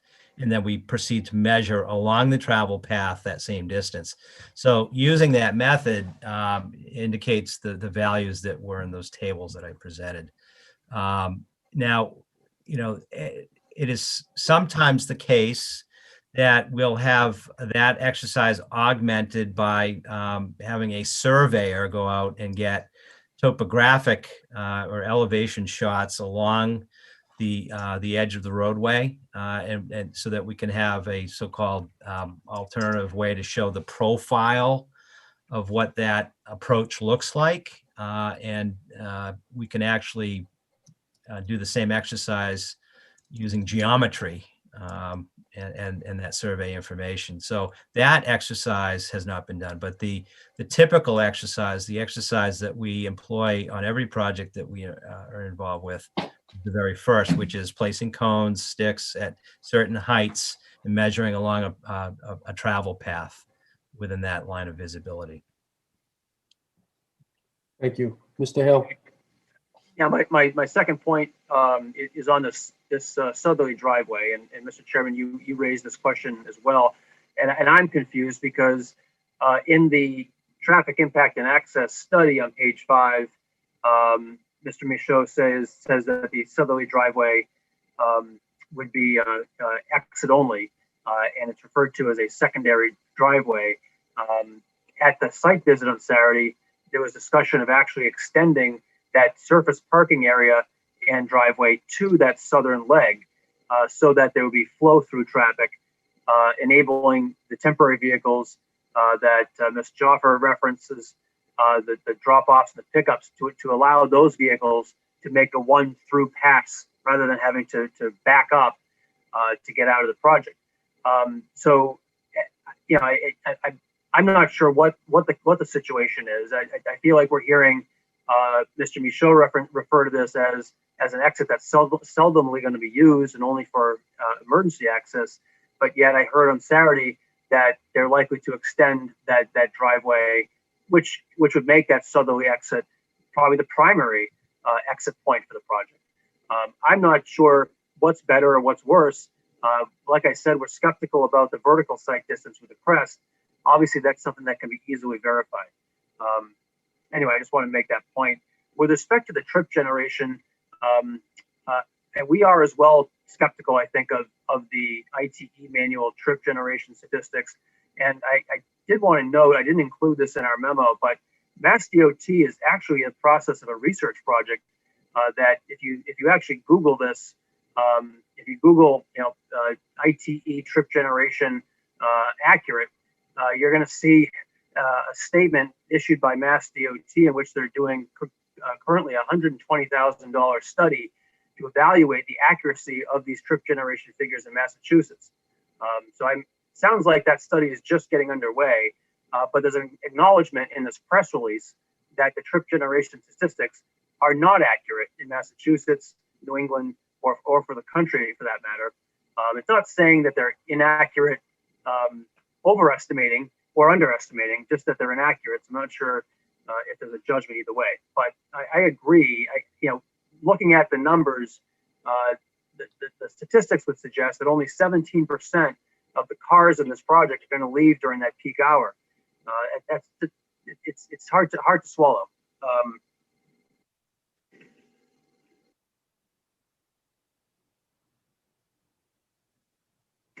And then just in closing, Mr. Chairman, I think, we're seeing some skepticism on the traffic safety here. We've seen some skepticism on the project's ability to handle the stormwater runoff. And I think we've still got a long way to go for peer review. We still want to see what your experts have to say about these issues. But we're beginning to see a path here that is leading us to a conclusion that this project's simply too dense, that we're trying to stuff 10 pounds of potatoes in a 5-pound sack, as the overused metaphor goes.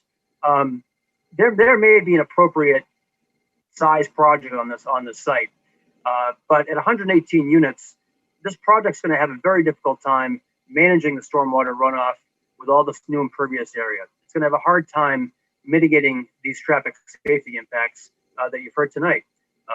So again, we're open-minded. We want to continue to ask questions and hear what your experts say, but we're beginning to think that maybe we've got too many units on this site.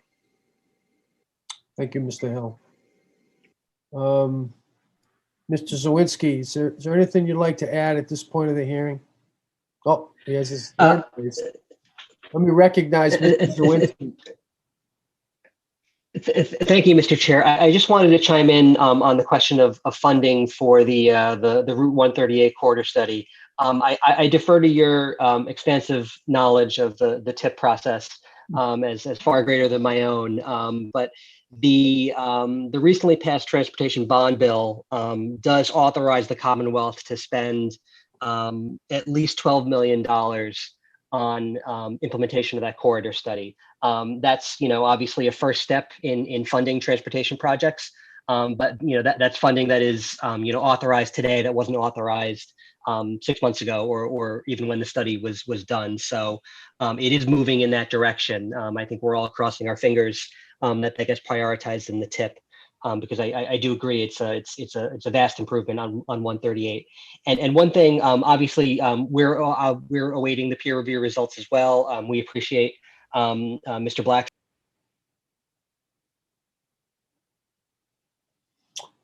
Must be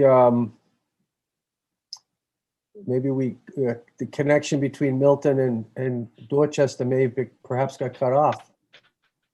Oh, he's back. Can you hear me? I got sorry about that. We're going to the town's going to withhold further comment until we've had a chance to analyze the peer review results from the board's experts. But I did want to just chime in with the Boston actually has excellent bicycle parking guidelines for both public parking and internal to the building parking. So as the project starts to think about, Mr. Chair, your excellent suggestions around bike parking, I find those guidelines to be top notch as a way to organize an internal bike parking program. So I'd recommend the applicant take a look at those. And that's all I've got for now. Thank you. Thank you. Let me make a comment about the status of 138. So I've sent to the town for posting on the website a little PowerPoint presentation for people who are participating in this hearing to take a look at. The design of 138 has been funded. MassDOT has a designer and they've done a public outreach program. People should be aware, though, that the 138 project extends from the Stoughton Town line to Mattapan Square. It is a large project.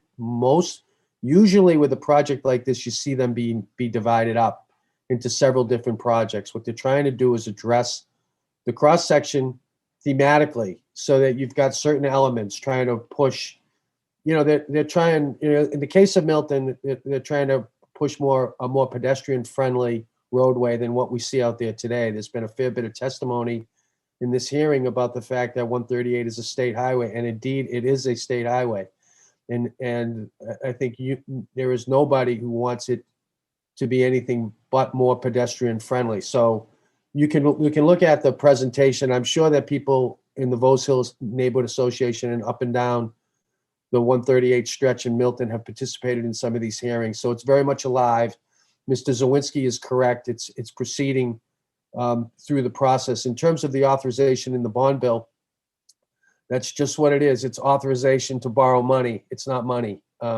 So I don't know that we should expect it to be funded soon, but I will say, looking at the type of project it is, it's got a fair bit of, there's a fair bit of attractiveness to it. I don't know, that's partly due to the MPO process and the politics at the time, but I think the best thing that people can do is to pay attention to it and to keep it moving forward.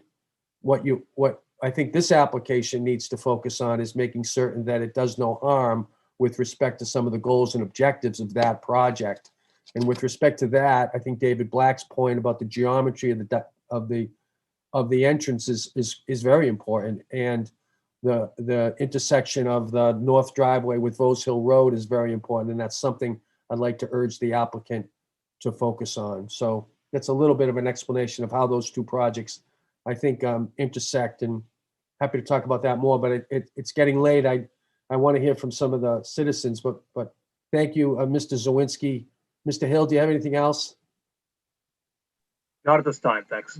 Let me ask if there's anybody in the audience who'd like to be heard and recognized. There is one, Mr. Chair. Roger, Who do you have, Judy? Oh, there's three. Beverly, if you've got it, I'll just back off. There were 3 people with their hand raised. Do you want to call on them? Yes, I do. Bob Wright has been on this for a while. Bob, you want to unmute? Mr. Hi. Wright, welcome to the Board of Appeals. Thank you. Good evening. So I have been participating in these meetings, and in the last one, I had a question as well. And it was noted this one was on the 20th, so maybe not the last one, but it was the one on the landscaping. So when I asked a question about the amenity space, nobody wanted to speak to the total number of residents and said they didn't have estimates on that.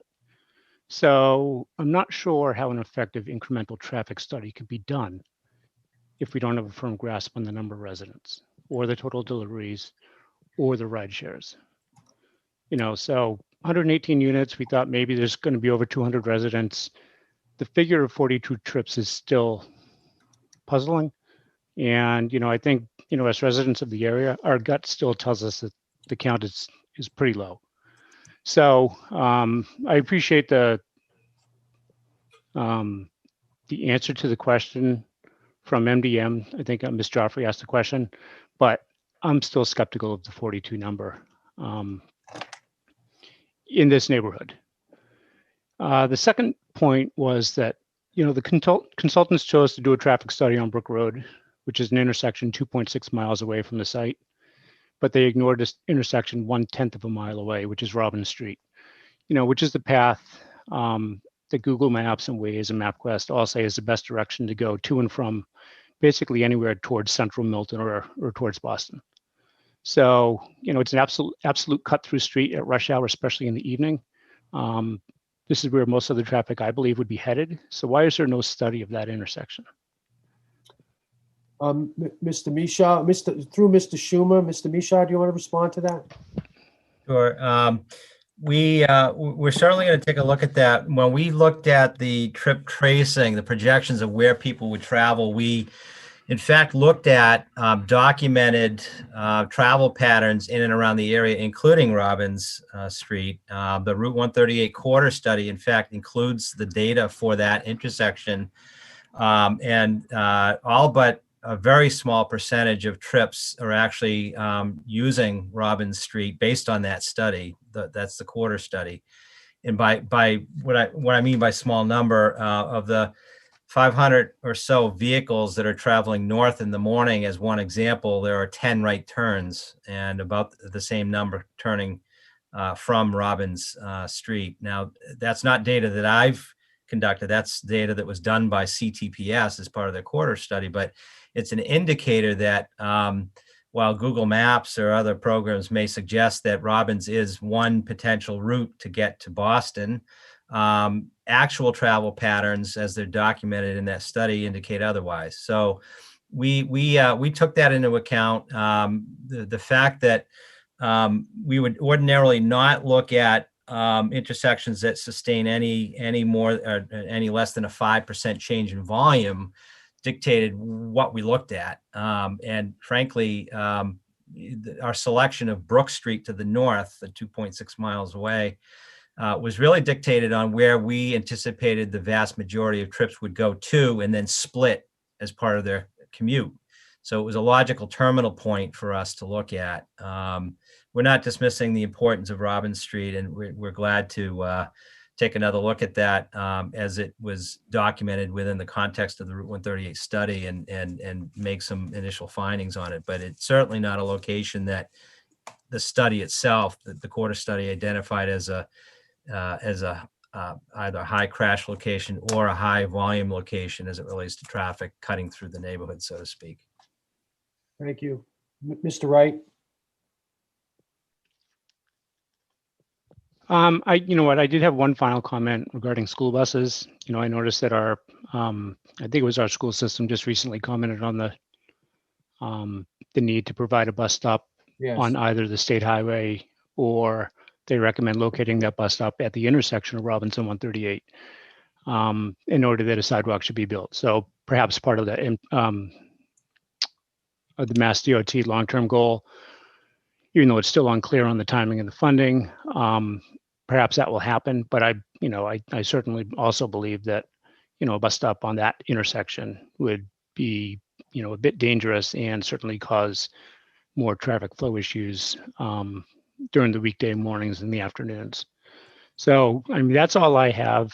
I do feel like, a traffic study should be required for Robin Street since it is the nearest lighted intersection. And for that matter, any restrictions that can be made related to construction vehicles headed to and from the site once this ultimately goes through, I'd appreciate that from the town. Thank you, Mr. Wright. Thank Anybody you. else like, Ms. Sutton, who's next? Sorry, I unmuted. Mr. Tran? Mr. Tran, welcome to the Board of Appeals. Yes, good evening, Mr. Chairman. My name is Paul Trang. I live at 10 Bowles Hill Road. Actually, my house just across from 582 Blue Hill Ave. I have a few comments here regarding of, I want to confirm that last Friday, January 22nd, there was a car accident in front of my house, 10 Bowles Hill, at the intersection there. In the early afternoon. All right, there were 2 car accident. I think they go north and southbound, and one car had a turn to Bowles Hill, and that's how the accident happened. The second thing that I've been living here for 25 years. I moved in 1996, and I have some experience with the intersection. Okay, I've been talking about 1,000 trips in and out. All right, get exit and enter Bowles Hill. Okay, when you exit from Bowles Hill to 138, Route 138, there is very clear sign on the left side. If you exit, okay, if I look on the left side, there is a traffic light. And it seems to be clear, you can see, okay, at the stop distance that, have been presented earlier in the presentation, that you can see it, 500 feet, possibility you will see 500 feet. But now how about on the right-hand side? Right-hand side, remember, I think the hill is far from, you go down the slope, it's far from Bradley Road to Barbara Lane, that's when you go up. So, and after Barbara Lane, just say about the southern exit of the 582 property. Okay, there you go up the hill just before that a little bit, right? Then if I try to make a left turn on Blue Hill Ave to the northbound, I make a left turn. It's very hard. It's tough because when you don't have a clear view, even in the Bowles Hill, I don't have the clear view because the car just go from Bradley Road, go down the hill, then go up. When you go up, and suddenly when you turn and when you look back, when I am on the northbound of one and make the turn on the left turn northbound, and look in the back, oh, some car in my back, because it's not very clear view. Now, if somehow the southern exit or entrance of that property, there's a car coming in and out. I think one way out, right? The car exit they may have some problem. There's a possibility that when the car go down the hill, go up the hill, they won't see it. If the car go down the hill, and my question is, for the study on the southern exit, do you consider, go down the slope and go up the slope, or you just study like just straight line, just flat, road? So that's a problem I have when I try to exit Bowles Hill. So I have to be very careful. And for the southbound, if I turn right from Bowles Hill to 138, that's clear because sometimes I have to wait for the traffic light. When the traffic light on, then you have the free road that you can make a turn. But most of the time, when the traffic light kick on the Providence Street traffic light turn back on, there are a lot of traffic. We're talking about 7, 10, or 15 cars, then they have to wait, and not 17, 18 seconds. They have to wait more than that. Okay, so that's my experience. You know, been living here for that long. Then my third and last comment about Delphi Academy. My children used to attend Delphi Academy way back then. And I believe for the student at Delphi Academy, you come everywhere, but if the student from Milton, you are a Milton resident, I think they're the bus, they're a school bus drop them off. But I think they have to live in 2 miles away or something, they drop off. But majority of the students at Delphi Academy drop by the parent and pick up by the parent. And usually they drop it up between 8 and 8:30 a.m. All right, that's been so many cars. So that then when they pick it up from between 3 and 5 p.m., then, you know, you have to consider, we have to find out how many cars drop it off, depend on it, you know, just to see how many family sign up their children to attend academy. Then we can figure out how many cars will be go enter Delphi, drop it off, you know, and turn around in the parking lot and the next day.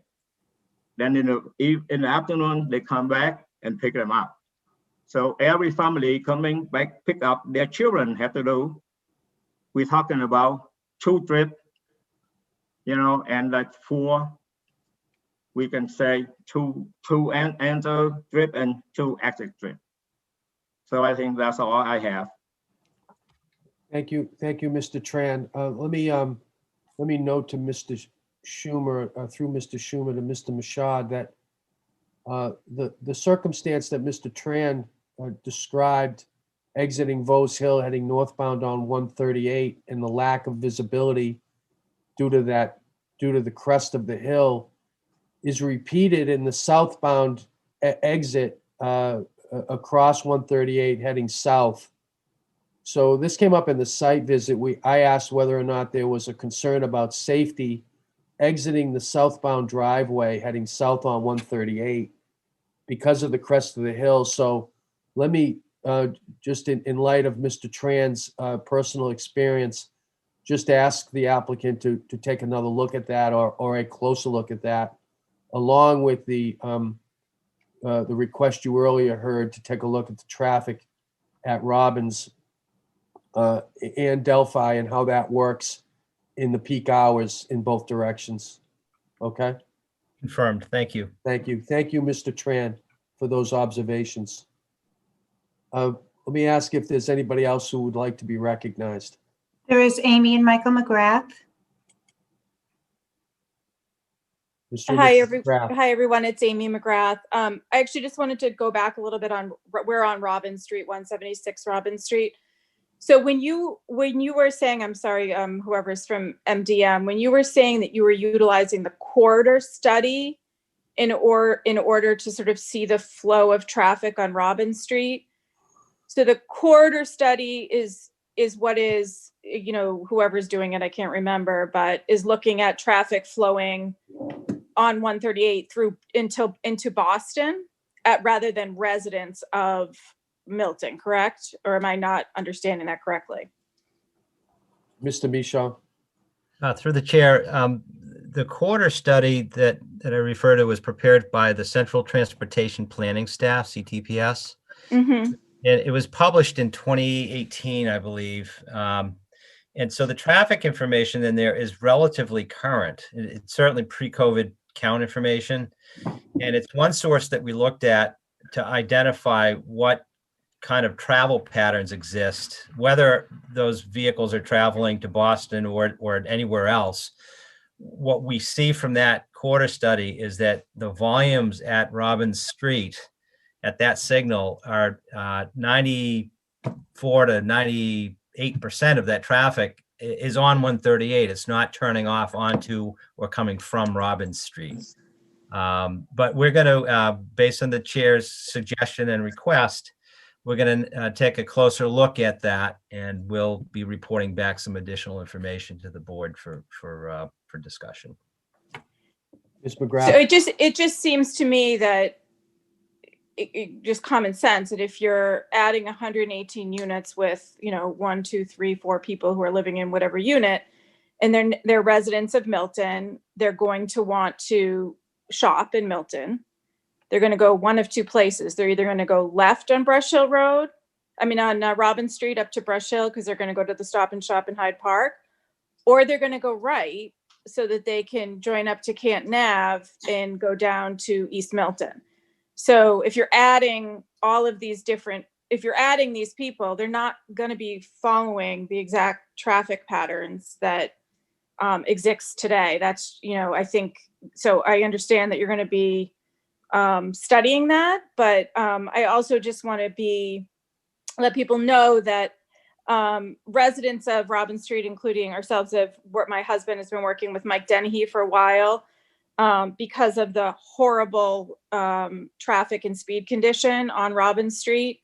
They're talking about putting in some rumble strips, I think is what they're called, in order to alleviate that. They've put in signage. There's been accidents on the corner, as you go down Robin Street. So it's a well-known problem already without the addition of 118 units around the corner that we just wanted people to be aware of. And Mike Dennehy and the traffic committee has been involved in that.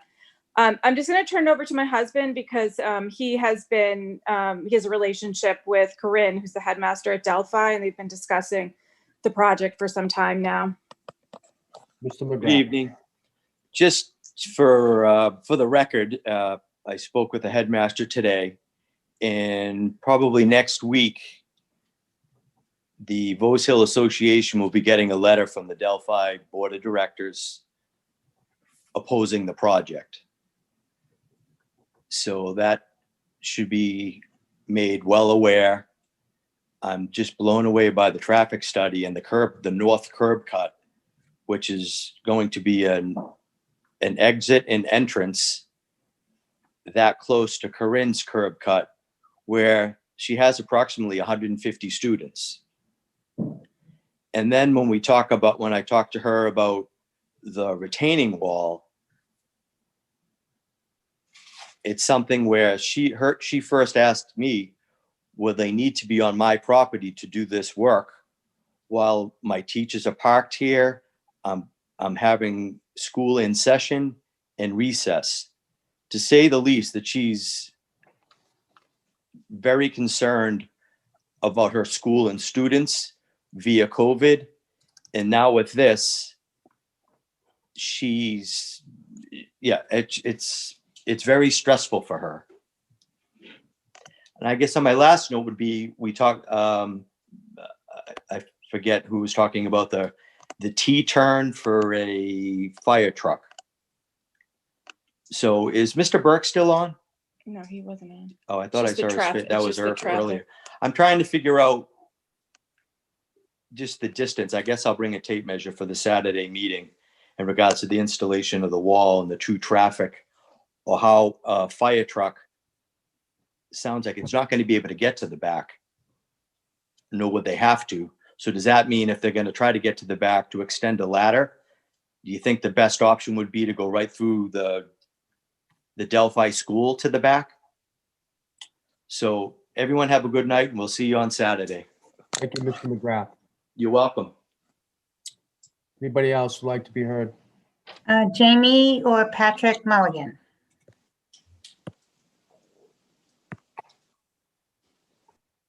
Mr. Mulligan. Good evening, Mr. Mullen. My name's Pat Mulligan. I live with my wife, Jamie, at Robin Street, 236 Robin Street, with our two young sons who are 6 and 3. And I thank you for letting us speak. And what I'm going to say, I say with all due respect to Mr. Michaud, who I'm sure is a man of goodwill. But what I'm going to say is that I'm bothered by the fact that the developers would try to sneak this project through without addressing Robin Street, the intersection of Robin Street in particular. They try to point you to the Brook Road intersection, which is not close. They try to point you to the Bradley Road intersection, which is also not really germane. We're talking about Robin Street. And I think it's bothersome that they don't address it in their initial presentation. I'm concerned, and again, with all due respect to Mr. Michaud, I'm concerned about the speculative nature of his studies. And that concern was somewhat highlighted by his answer to one of the prior questions. For anyone to say that, hey, only a few cars go up and down Robin Street in the morning, it's really it's negligible. Anyone who lives here knows that that's demonstrably false. There's cars going up and down here in the morning, in the afternoon, and at night. And you can't let your kids wander out into that road, given that fact.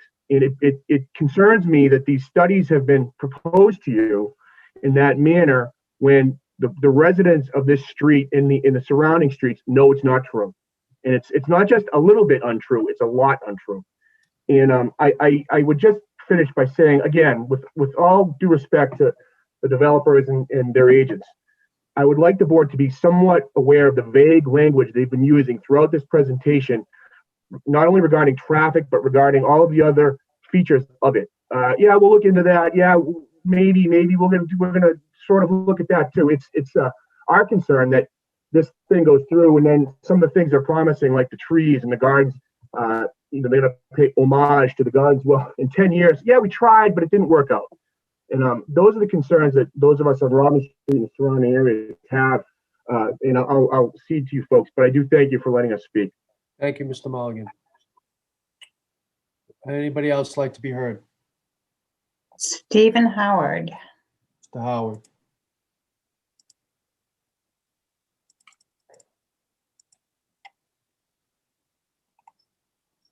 Mr. Howard.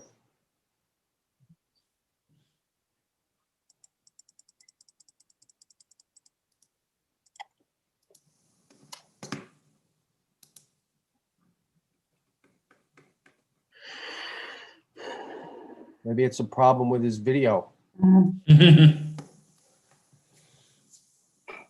Why don't we move to somebody else and come back to Mr. Howard, unless he's ready to go. I don't know. Okay, so I just need to ask, and I apologize for this. However, I did close out Amy and Michael McGrath, but I just want to make sure that they did not raise their hand again, and I apologize for this inconvenience. No, we did not. Thank you. Okay, thank you. That's it. Is Unless Mr. Stephen, Lavash? Mr. Howard has not. How about Mr. Lavash? No? Yeah, can No. Oh, can I I'm sorry. speak? I'll speak quickly. Can you guys hear me? Yes.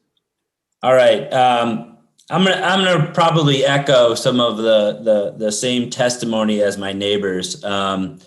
The absence of Robin Street in this study is a complete, it really needs to be there. It affects all of the neighborhood group majorly. And I know Pat Mulligan just spoke to that. He's had family who's been injured at this intersection. So, the neighbors here have been clearly affected by traffic on this intersection, and for it to be left absent in your study is clearly, troublesome to us. So I would suggest looking at that intersection, because it's the most near intersection to us who is directly affected by this development. And it's literally one of the intersections that we go through almost on a daily basis. So that's the first point. The second point is getting back to smart growth development. I think the initial piece of this testimony from the applicant has been on that this has been very close to public transportation. It's a smart growth development. The T is close. And today, by MDM Transportation, is clearly the testimony that it's auto dependent, which has been the argument that I've been arguing all along. And so I think, that's been a 180 from what we heard today. So let's be clear, all the suburban development that we've heard and the testimony from MDM tonight, that's clearly what it is. And so I want to make that point. And lastly, I think what struck me on the site walk was the the driveway and the how close the entrance of the driveway was to Delphi Academy. It's very close. And if you look at that center line of where the driveway is, there's probably a 3-foot path of between where Delphi is and the entrance to that. And so that intersection to me is clearly one of my concern, that there's incoming traffic and outgoing traffic through there. And like David had said, last week, it was Thursday afternoon when there was an auto traffic accident that happened there. And listen, I have 2 little girls. They play down on Vos Hill. And, I looked out and there was the lights, and my heart was in my throat when I looked down, because it was an accident at this intersection. So I think, we really do need to take a good look at these 2 close intersections, and to see the one that's on Brook or down on Bradley, I don't think is relevant to this application. So I'll leave it at that. Thank you. We do have another attendee, Stephen Howard. Mr. Howard.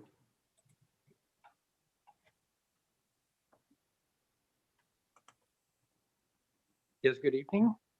Mm-hmm. Good evening. Thank you, Mr. Chair. Well, I understand that traffic studies can only address the present situation. It was brought to my attention that there are 2 additional projects on Canton Ave that would generate another 210 units, probably somewhere around 250, 260 vehicles on an avenue which at the time of rush hour traffic in the morning is extremely traveled, with traffic backing up quite a bit. And if we're looking at the future, I think we cannot discount the fact that additional traffic on Canton resulting from these 210 units would generate yet additional traffic on Robbins, because that would be the most natural way for that traffic to overflow. Thank you. Good point. Thank you, Mr. Howard. Anybody else like to be heard? Let me ask if Mr. Donahue is here. Okay, I did promise him an audience, and I didn't want people to be saying I promised it and then didn't deliver. And I know. Jeff, he's on. Oh, okay. I'm glad. Okay, terrific. Mr. Donahue, I know we kept you waiting 2.5 hours. You're a man of great patience. Welcome to the board. Thank you. It was worth the wait. Great. I just wanted to say that one of the issues that we deal with here on a regular basis is, again, the flooding that occurs not only in our backyard that abuts the Howards and the runoff stream there. Mr. Donahue, I'm sorry, Mr. Donahue, could you just tell people what street you live on? Yes, I live on 17 Meeting House Lane. Thank you. And we've been here for 35 years. And it's been a chronic problem that the water coming down the little runoff, quote unquote little, frequently overflows into our backyard and runs into the Howards. And I think that Mr. Howard had a video last week that showed that very dramatically. But also, there is a problem on the street side where the water comes down from the McGinley property and just runs down like a stream, even with such velocity that it overshoots the storm drains. And it collects at the bottom of Alfred Road and Meeting House, and it's almost like a small lake. It goes up to the undercarriage of a person's car going down. And that alone is troublesome seeing it. And your heart goes out to your neighbors who live in that area who get inundated with this water. And not to mention the water freezes in the winter and you've got a sheet of ice at the foot of your driveway right near your mailbox. And it's very precarious trying to get to it on a number of occasions. And I certainly hope that the effort to minimize the rainwater runoff will be addressed. Thank you very much. Thank you, Mr. Donahue. Is there any, let me, I just want I to. have one other thing, Mrs. Donahue here. I just want to validate what people have said about the traffic on Robin Street also. The traffic has increased substantially over the last multiple years. And with this additional 118 proposed units, I am also extremely skeptical about the, quote, the traffic plan, that it doesn't impact the area. It is a cut through, 100%. And not only do people leave their house to go to work in the morning, which everyone has said, okay, you're going into Boston or not, people leave to drive their children to school. They take down Robin Street, they go up Canton Ave to go to Pierce and the high school, and then they come back and then they pick their children up again. And we don't live in a bubble until COVID put us in a bubble. People go to dance lessons, they go to football games, they take their kids to baseball practices. It's in and out all the time. So to think these magical 115 units, which will have multiple families within them and lots of children, are not going to be coming and going all times of the day, which they rightly should, because they have got places to go with their children. There are plays to see at night. There are, like I said, baseball games in the afternoon. You take your kids for flute lessons or piano lessons, what normal suburban people do. And to all of a sudden say that you're going to be cloistered in your house and everyone is going to be telecommuting from home and only order Uber Eats to come to your house is a little crazy. It's just not reality. Oh, that's what I had to say. Okay, and on our little street here, which is only a couple of houses, all the drop-off and deliveries are realistic. You've got Target coming to your house, Walmart coming to your house, Peapod delivering to your house, In-N-Out FedEx, UPS. I mean, the volume of extraneous transportation in and out, you can just multiply that by 200 people potentially living up there. It's unbelievable. Okay, I won't keep you, it's late, but thank you very much. Thank you. Thank you, Ms. Donahue. Let me ask if there's anybody else who'd like to be heard. Mr. Chairman, could I make one closing statement? Mr. Hill.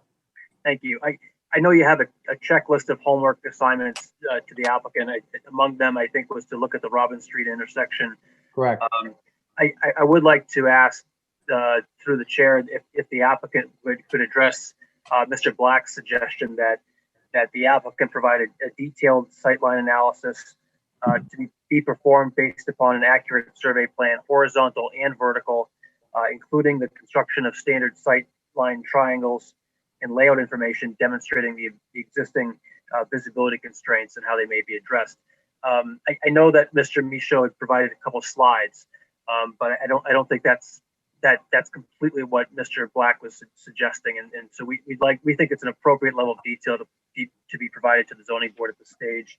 And while they're at it, if they could, I think Mr. Michaud said he was going to address all of Mr. Black's comments, and I think we would be also very interested in knowing why the ITE parking generation standard is not being followed here, despite the fact that the ITE trip generation is being followed. Yeah, I did hear the applicant state that they were going to respond to Mr. Black's testimony. I didn't hear it, and maybe I wasn't listening closely enough, but I didn't hear it in that detail. But question to the applicant as to whether or not what Mr. Hill has requested is something that you intend to follow up on with that detail. I mean, I'm interested definitely in the horizontal curvature, particularly with respect to that sight distance, and particularly with respect to the southern exit. But I heard concerns about both geometry, but the geometry of both exits, because the north exit is complicated by the Vose Hill, but by Vose Hill Lane and by its proximity to the Delphi Academy curb cut. So I think we need to look at both of them. But to the applicant, is that something you're willing to look into? Yes, and I know the applicant, Jake and Joe Tamposi, are on the line here, and they can correct me otherwise, but I believe that we will be authorized to conduct a formal survey for that purpose, that we will create the exhibits that have been requested to demonstrate the compliance with the applicable standards on AASHTO sightlines. Thank you. Yeah. Ms. Hill, anything else? I have nothing further. Thanks. Okay, Mr. Schumer. Thank you, Mr. Chair. Just in closing, we're sympathetic to the neighbors' concerns and their skepticism in regard to the issue of traffic. I think everyone who's on this meeting has sat in their fair share of Boston area traffic, and I realize that it's frustrating to everyone. And I think because of that, there's a tendency to look at this issue, and I think it makes sense to do this, to look at the issue of traffic in terms of your own personal experience of it and your own personal frustrations with it.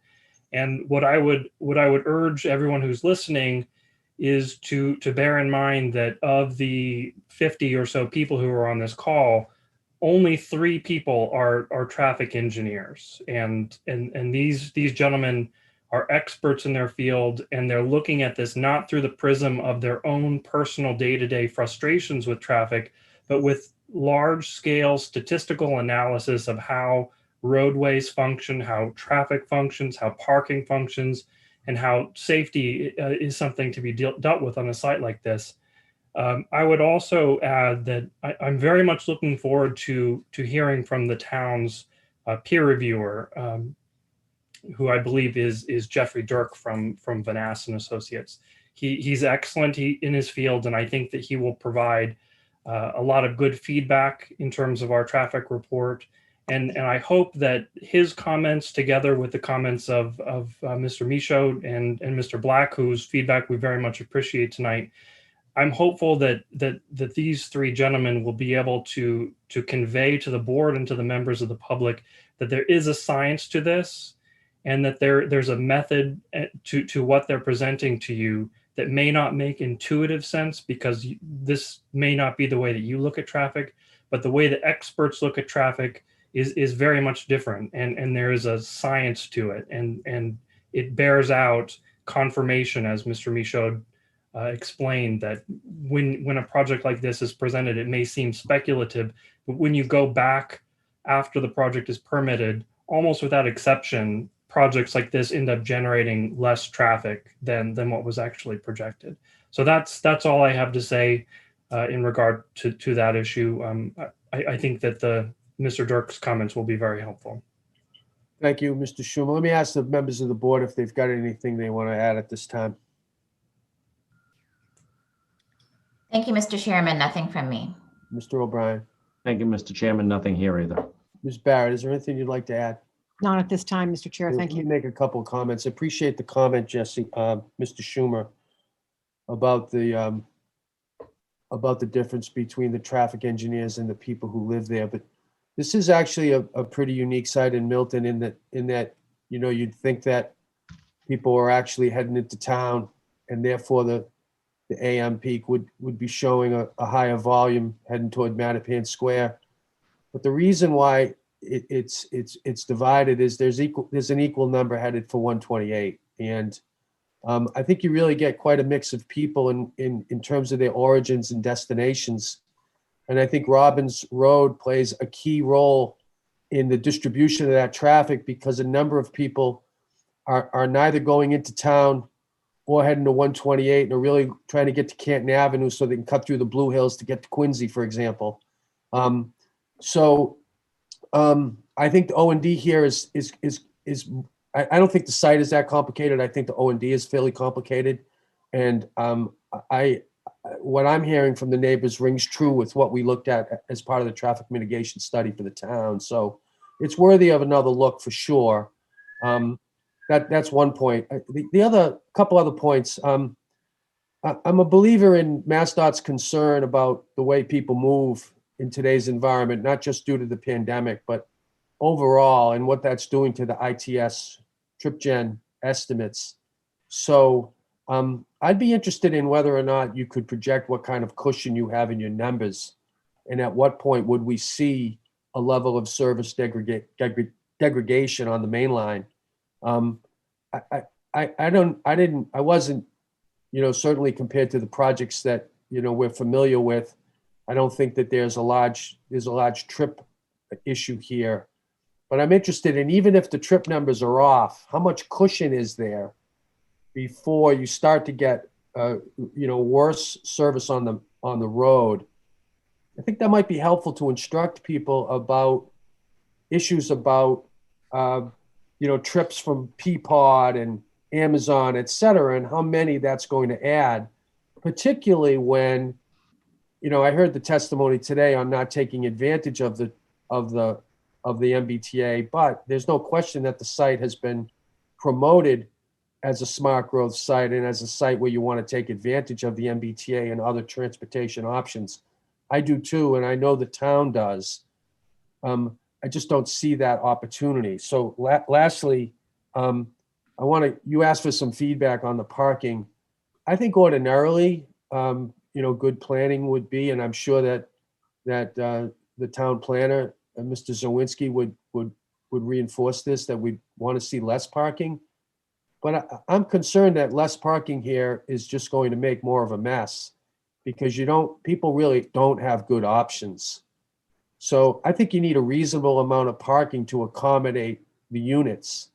And I think there needs to be more study on that. And my earlier comments were that the garage feels to me to be oversubscribed already with the competing uses, given bikes and trash and some other things that are going on there. So it seems to me the site is actually underparked. And I hate to say that. I'd love for you to have no garage, and that therefore everyone would be walking and biking and walking to the commuter rail. That's just not going to happen here. Because if we don't have enough parking, that's just going to cause more problems with managing the site. So we need enough parking. I don't know what that number is, but my gut tells me there's not enough parking there for the units. So I'd like, you asked for some feedback. That's my honest feedback without looking at the manual. And just based on my own experience. So those are my closing comments. I know we almost used up the full 3 hours. I think it was productive. I want to certainly thank the members, my colleagues, Ms. Barrett, Ms. Sutton, of course. Thank you all, and of course all the applicant and all the neighbors for hanging in there. I want to make one other comment to Mr. Zawinski. I know that you're keeping a note of the things about which we're interested in, certainly interested in the fire chief's view of whether or not he wants to get or the department needs to get a ladder truck in front of this building, which I think is a critical safety issue. I'm also interested in whether or not the town has addressed the water on Meeting House Lane before. That Mr. Howard's a video was pretty dramatic, and I'm glad Mr. Donahue hung in there with us tonight so that he could verify the veracity of that. But it also feels to me like I can't imagine that the Department of Public Works has been up to Meeting House Lane several times, and I'd be interested in that kind of information so that we can see what's really, what's going on and what steps have been taken to address this to me, a rather dramatic situation.